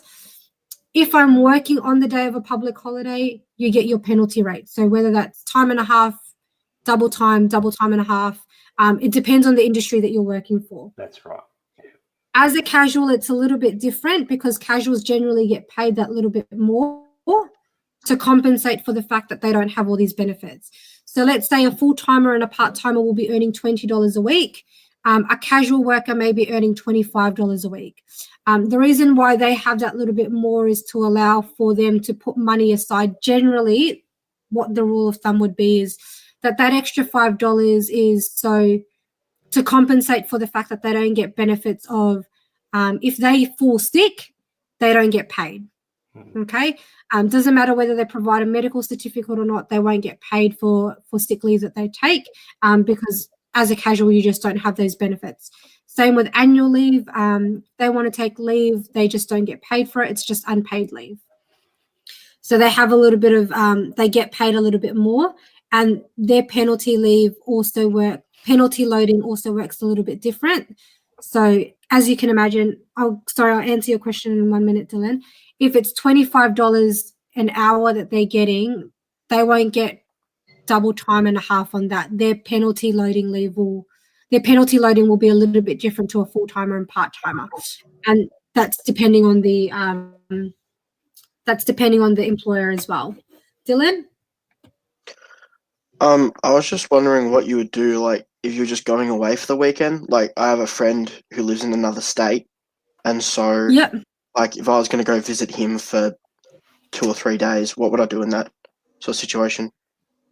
Yeah, so it depends. So if the weekend is generally a day that you work, and it depends on your employer as well. So let's say you work, for me, I work full-time Monday to Friday. I don't work on weekends. So I don't need to request for the weekend off, but let's say I don't plan to come back till Monday or Tuesday. I can request with my employer, can I please have Monday and Tuesday off? If I have annual leave, it will be paid, and that means I lose 2 days worth of annual leave. So let's say I have 4 weeks worth, that means two days of those will come out of my annual leave.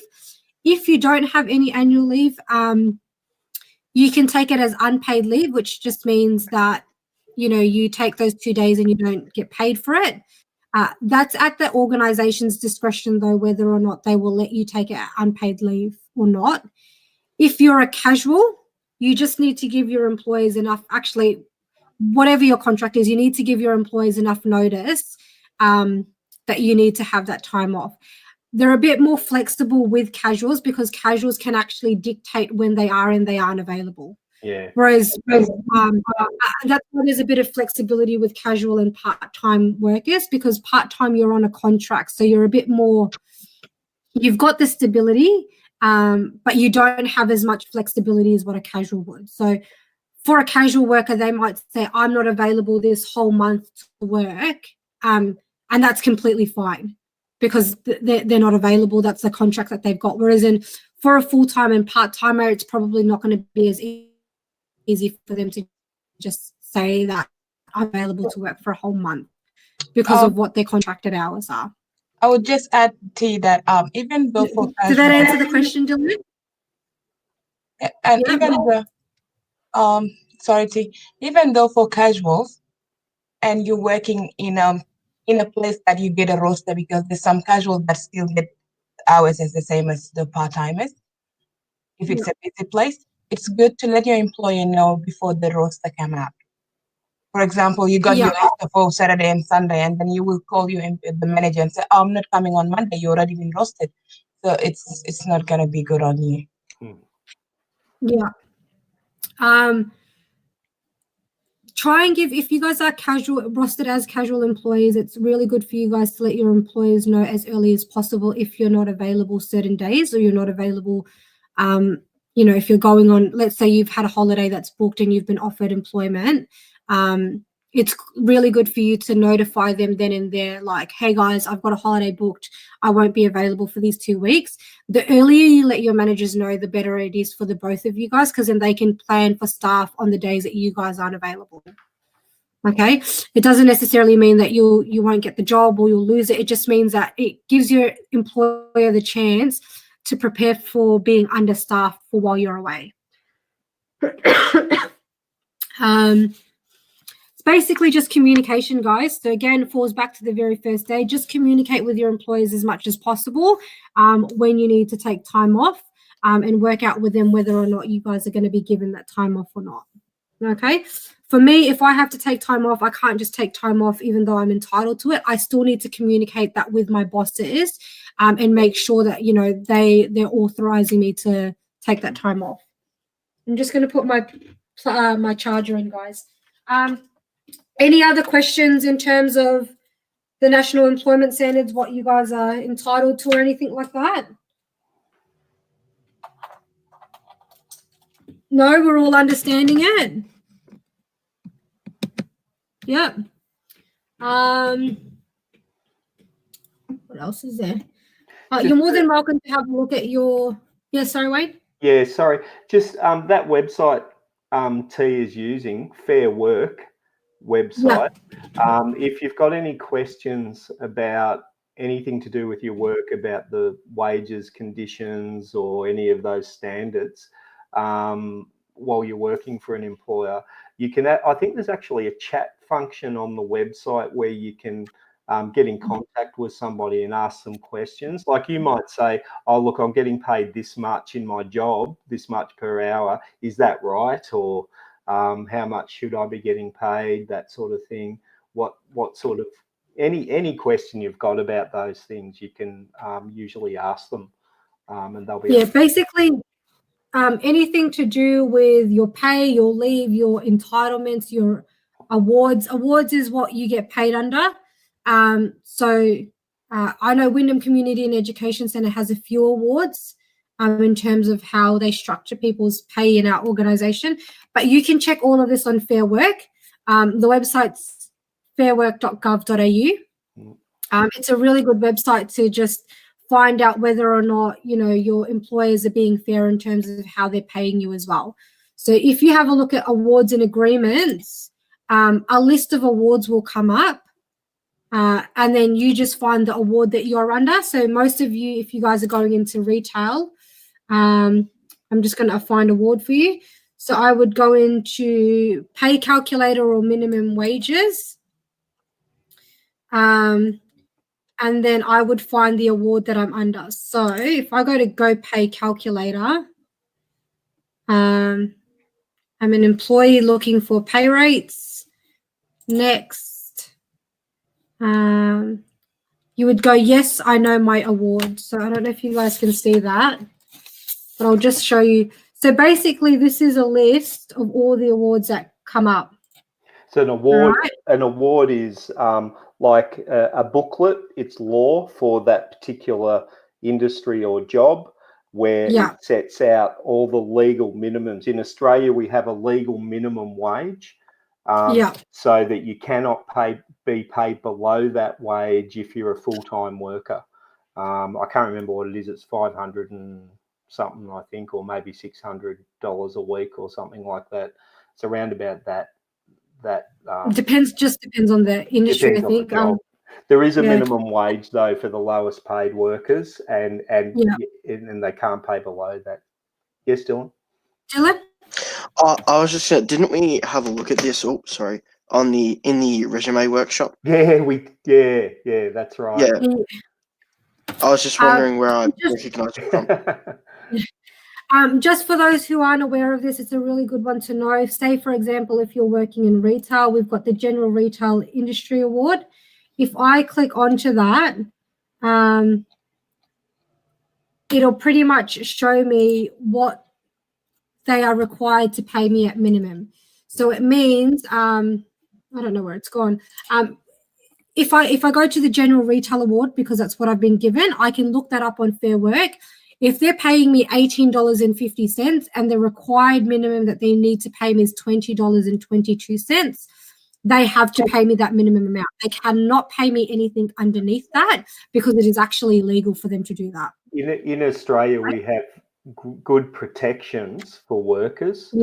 Not like America, where you can pay, like hospitality workers in America get paid like really, really small amounts of money.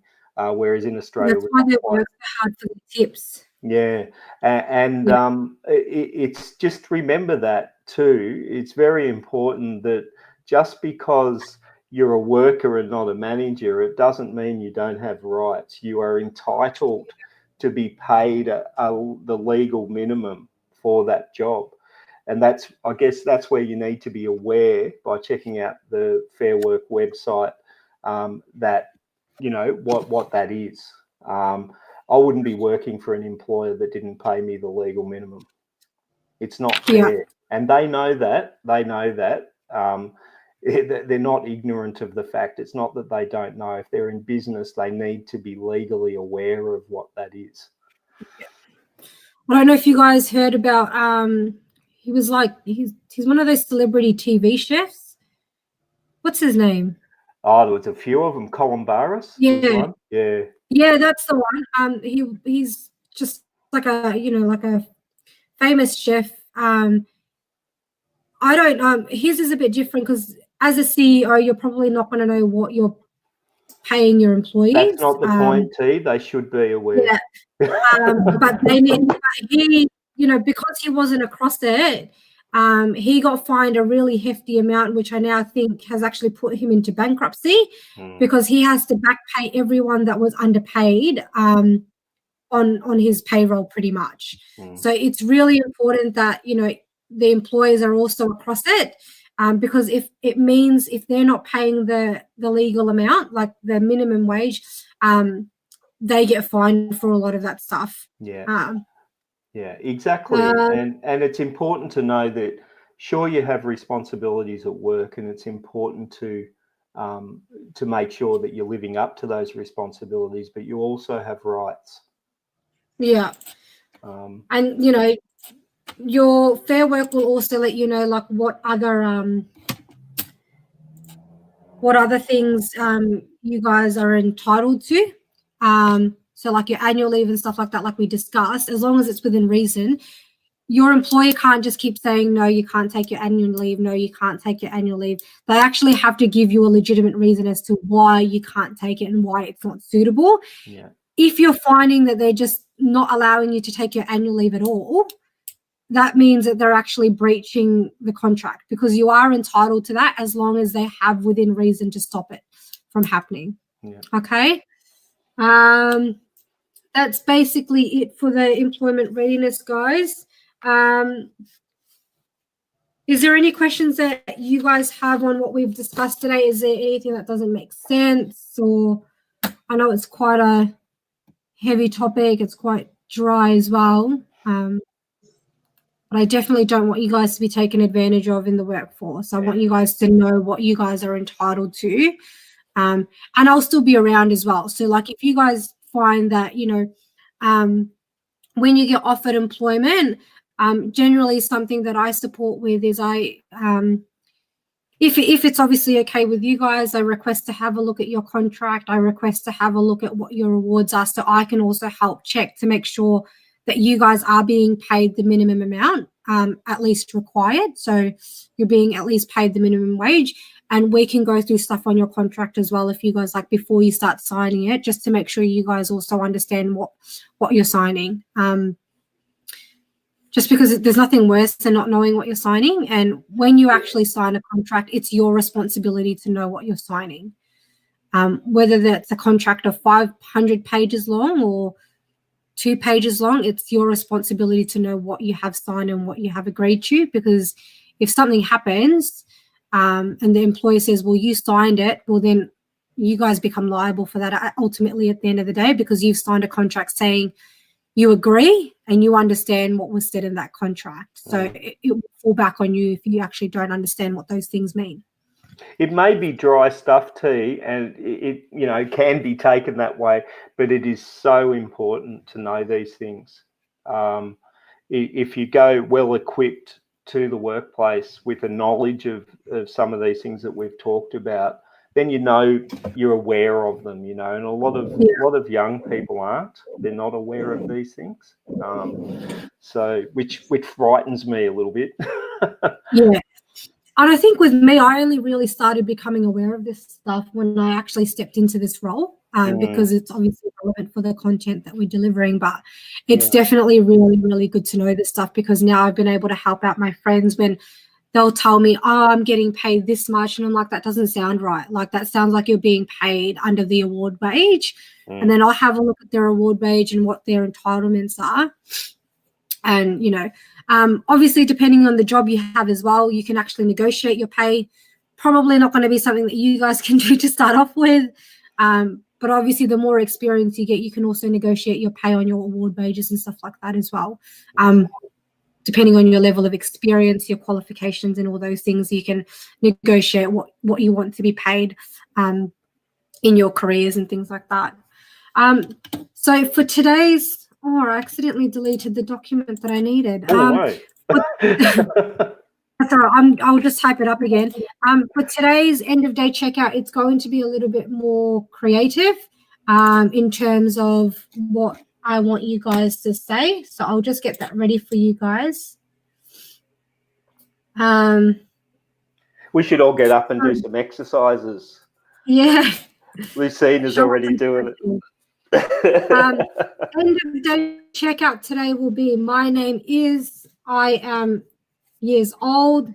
If time or money was not an issue, what would you do? And my first paycheck will feel like, because, and that's how you need to finish the sentence. I also want you guys to try and aim for, if I haven't put something in here, I want you guys to aim as much as possible to actually say something that I haven't probed you guys to say.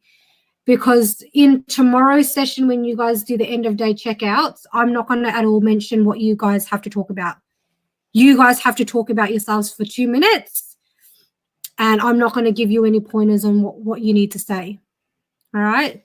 So if you guys can get thinking about that in today's workshop, that will be really, really, if you can mention something that I haven't already put on here. My nose has been so itchy. What's that, your nose? Yeah. There's been a bit of hay. I reckon there's been a bit of hay fever around the last few days. Yes, Yeah, no, there definitely has been, because I reckon on Saturday, I reckon I sneezed 30 times, like no joke. Oh no! Were you out? No, I was at home, but like it's just obviously like really. You would have got a lot. I don't know if you sneeze. Do you find when you sneeze you have like 1 or 2 sneezes? Yeah. I can have like 6 sneezes in a row, like one after the other. It's bloody exhausting. I sneeze from my mother, and my mother has got the loudest sneeze, and I inherited that sneeze. And when I sneeze, I go, you know, like that. All right. Who wants to go first for this one? Do I have any hands up? I can't actually. We have Dylan. We've got Dylan. Dylan's always first. Let you go first again today. So my name is. Sorry. I'll just enlarge this for you if you need me to. You can start I've talking. got it written down. I wrote it down. Cool. So, my name is Dylan. I am 20 years old. If money and time wasn't an issue, I'd probably travel the world. My first paycheck will. I guess it'll feel uplifting. Maybe. It'll make me feel good, and something about myself is my favorite TV show is Breaking Bad. Awesome. Thanks for that, Dylan. Scovia? So, my name's Scovia. I am 19 years old. Can you guys please be quiet? I don't care. No one cares. 2 seconds. Sorry. I'm. That's okay. Yeah, Selena. She's yelling. Yep. I'm 19, and it was if money and time wasn't a worry. I think that was the question.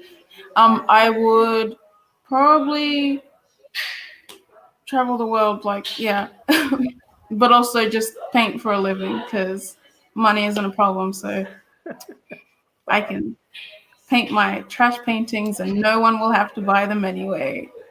And what was the last one?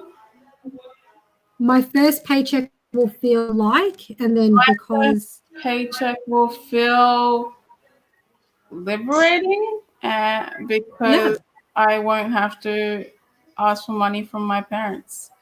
Yeah. Awesome. Scovia and Dylan, you guys said you would want to travel. Is there anywhere in particular that you guys want to travel to? I mainly just want to travel here in Australia, but like Europe sounds good. Yeah. What about you, Dylan? Probably like Europe, like Russia, maybe, and Germany. Okay. And then probably Japan as well. Yes, Japan is somewhere that I definitely want to travel to. I love Japanese food, and I hear they have really good steaks as well. So, yeah, they're from Australia. Are they? Yeah, No, a lot but of you their know- steaks are from Australia. Oh, the Kobe beef. That's what I want to try. All right, who do we have next? Dashni, and then we've got Lucina, and then Elizabeth. Elizabeth, tomorrow I'm getting you to go first, okay? Okay. Yeah. Okay. Hi, my name is Dashni. I'm 18 years old. I think I'm just hearing everyone say 20 now. I feel like I'm 20 as well. I'm 18 years old, and if time and money wasn't a problem, I'd go traveling as well. I really want to go Gold Coast in Australia.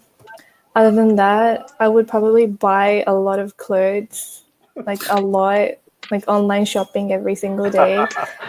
And I would also just travel with my friends, my family, and etc. Anything to get me out of the house. What was the last thing? First paycheck. Yeah. If I received my first paycheck, I would feel really proud of myself. Like, this is something I earned myself. And I would also feel really accomplished that I was able to do something without my parents' help. And that's about it. Yeah, thank you. I'm so sorry, guys. I thought I shared the screen, and I just realized I haven't shared the screen at all. So that was a bit of a fail, wasn't it? Well, I think it was a bit of a success from our fantastic learners that they remembered the questions. Yeah, which really is good better guys. than what I would have done. Lucina, sorry. Yeah. My name is Lucina. I am 18 years old. If time or money wasn't an issue, I would travel to America America or Korea, because I love like seafood a lot, and I've always wanted to travel to America because they have like the best I've seen. And I've wanted to travel to Korea because I like their food as well. My first paycheck will feel like a relief because I've worked hard for it. It's something that I've also earned on my own, and it feels like I can give back to my parents for all the years that I haven't. Like, I can finally start doing that. That's really nice, Lucina.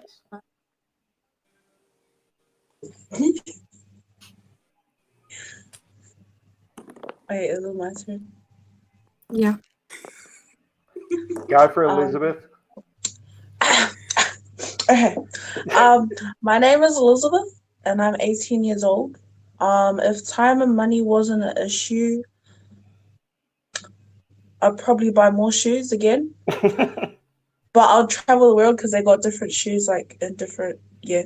Anyways, my first paycheck, I would feel, or like what the others said, like proud and accomplished, because it's something that I've done on my own, especially with getting like a job.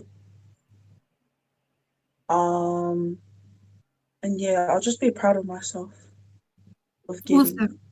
Great. Yeah. Just a bit of feedback, guys. Dylan, for me, was the only one that stood out, not because of anything that you guys weren't able to do, but he was the only one that actually gave me one fact about himself that wasn't on this sheet. So I did ask you guys to try and include something that was a bit different. For me as an employer, if I was listening to all your responses, because you guys were giving me all the same responses, Dylan was the only one that actually gave me something that wasn't on here. And for that reason, he would have stood out to me, because he said, I would have been able to say, oh, he was the one that liked Breaking Bad. So there was nothing wrong with the responses that you guys gave, but Do you see how some of your responses were quite similar? So there's nothing that you guys did that really differentiated you guys a little bit from each other. And Dylan took that extra step where he said, I like Breaking Bad, which probably wasn't even really that relevant. But because it was a little bit of a difference from what everyone else said, it's probably made him stand out that little bit more. All right.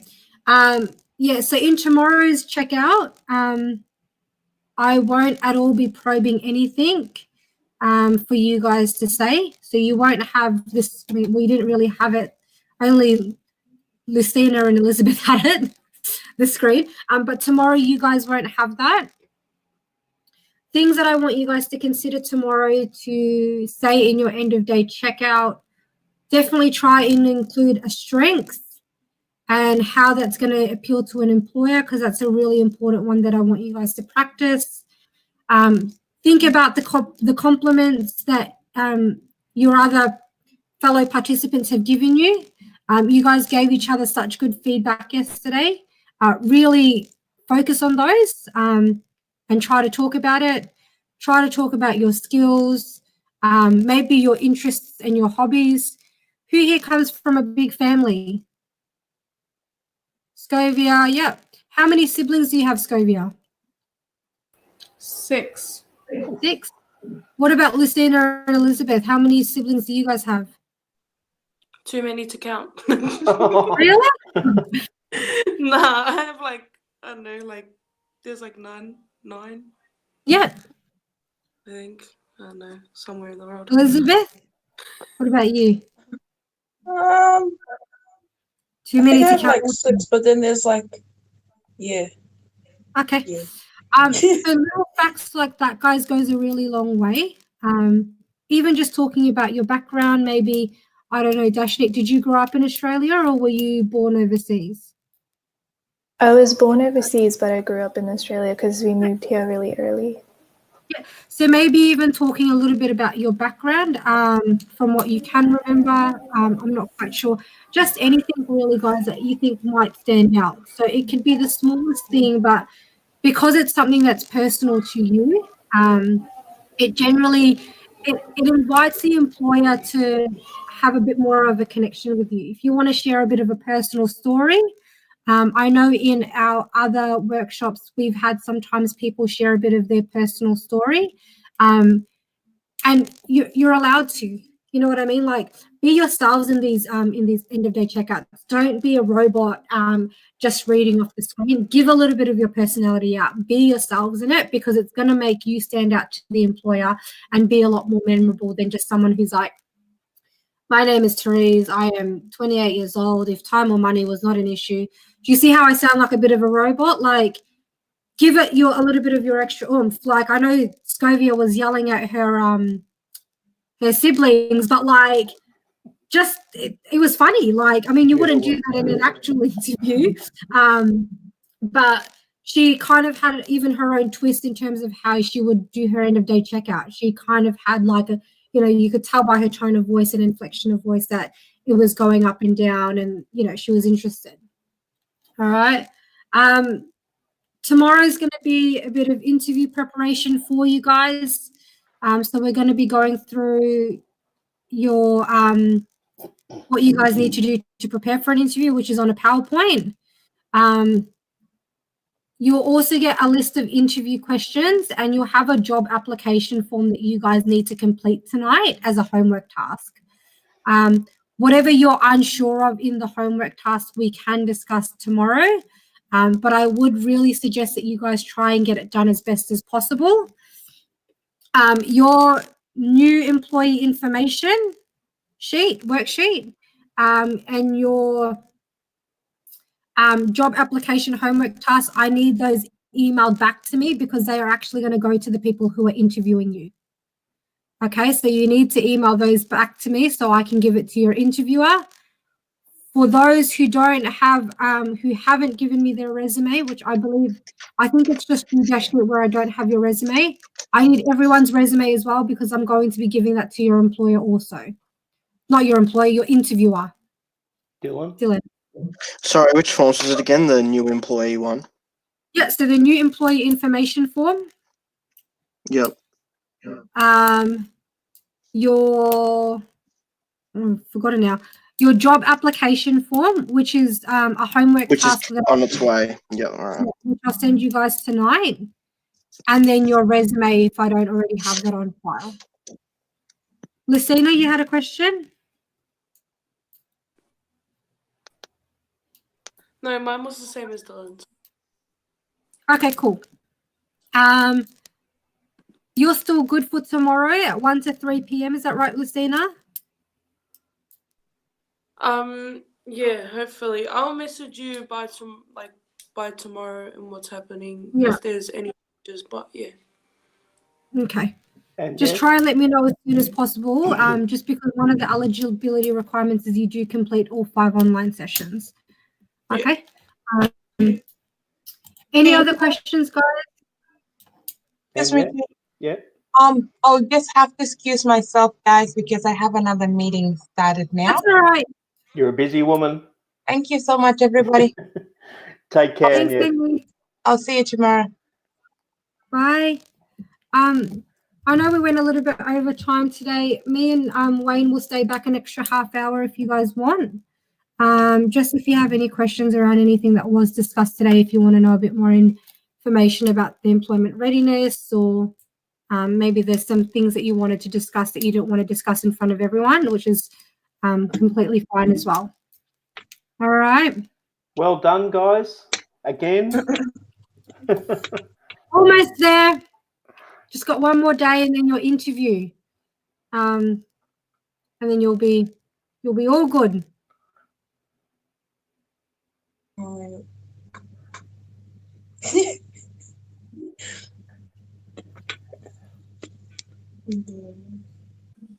right. Yeah, you guys can leave the workshop if you want, or you can stay around as well if you guys have any other questions that you want to ask. Hey T. Yeah. About my tax file number, I've applied for it. I'm just waiting for it now. Oh, okay. So you've already applied for your tax file number. Is that why you needed your passport? Yeah. Okay, cool. Okay. When did you apply for it? A few days ago. It wasn't that Yeah. far. I only got my passport Okay. a few days ago. All right, cool. Just let me know if you do need help following that up as well. Generally, I think it takes 28 days for you to get your tax file number. Did they give you any idea, Lucina, about when it had come? Or No, all they gave me was it was the 28th and a reference number. Yeah, cool. Yeah. So make sure you note down that reference number. That way, when you call them up or anything like that, it's easy for them to track it back to you as well. Yeah, I did. Cool. Listen, I'm really happy with your improvement, by the way. I don't know. I've been watching the videos. On the first few videos, I noticed that you had your hood up and you were kind of hiding behind it in your hands. I don't see that at all anymore. No, good. And a massive improvement. Thank you. Scovia, You're welcome. Did you I have just something? had one question. Okay, so for the tax one where you were explaining it and it was it was that if you earn below a certain amount of money, you can The claim tax-free threshold. And you were talking about how you can change the job that it's for. Yes. I was wondering, do you keep? So if you are still not paying, if you're still earning underneath that, you can still change it. But the minute you start earning over that, you no longer have access to that. If I'm understanding you right, if you have 2 jobs, let's say, and let's say you've claimed the tax-free threshold for your lowest paying job and you want to change it, so you would go to that employer and say, I want to claim the tax-free threshold for this other job now because I'm earning more. We'll call them employers. Sorry, Wayne. We'll call them employer A and B just to make it easier. Yeah. So let's say employer A is where you're getting paid more, and employer B is where you're getting paid less. But now employer B, you're getting paid more than employer A. So you would ask them your employer B that I need to fill in the tax file number declaration form again, so you can claim employer B as your tax-free threshold. Yeah. Okay. Yeah. When can you stop claiming that? At any time. Okay. Yeah. At any time. So what'll happen is that if when you're taxed, your employer or employer B, which is your new tax-free threshold, will start taxing you with that in mind, and you'll need to notify your other employer that you're not going to claim, the employer A, that you're not going to claim the tax-free threshold with them. They may get you to fill out another income tax declaration form for that one as well, where you're not claiming it. But I only then, really advise guys if you do have the two jobs, if you've got the one, it's just easier to tick yes on the tax-free threshold because it only really matters when you've got more than one job. Yeah, that's right. Yeah. Okay, thanks. No worries. I've had that situation happen before too, and it's I've had a situation where I've had 3 different sort of casual jobs, and then I've had to sort of change it every now and again, depending on what I know I'm going to be paid for those jobs. So it's a bit tricky and a bit sort of complicated, but it's good to know. Yeah. Okay, thank you. No worries. That's right. Did any of you guys had any other questions? Because I can see that if you guys have stayed back, did you guys wanna? I'm just listening to everyone. That's all. Yeah. Okay. Yeah. Cool. Scovie, do you have another question? No, that's it. Okay. Okay, see you guys. Have a good one, Scovia. Wayne, are you able to stop the recording as well? Oh, yeah, sorry. Thank you.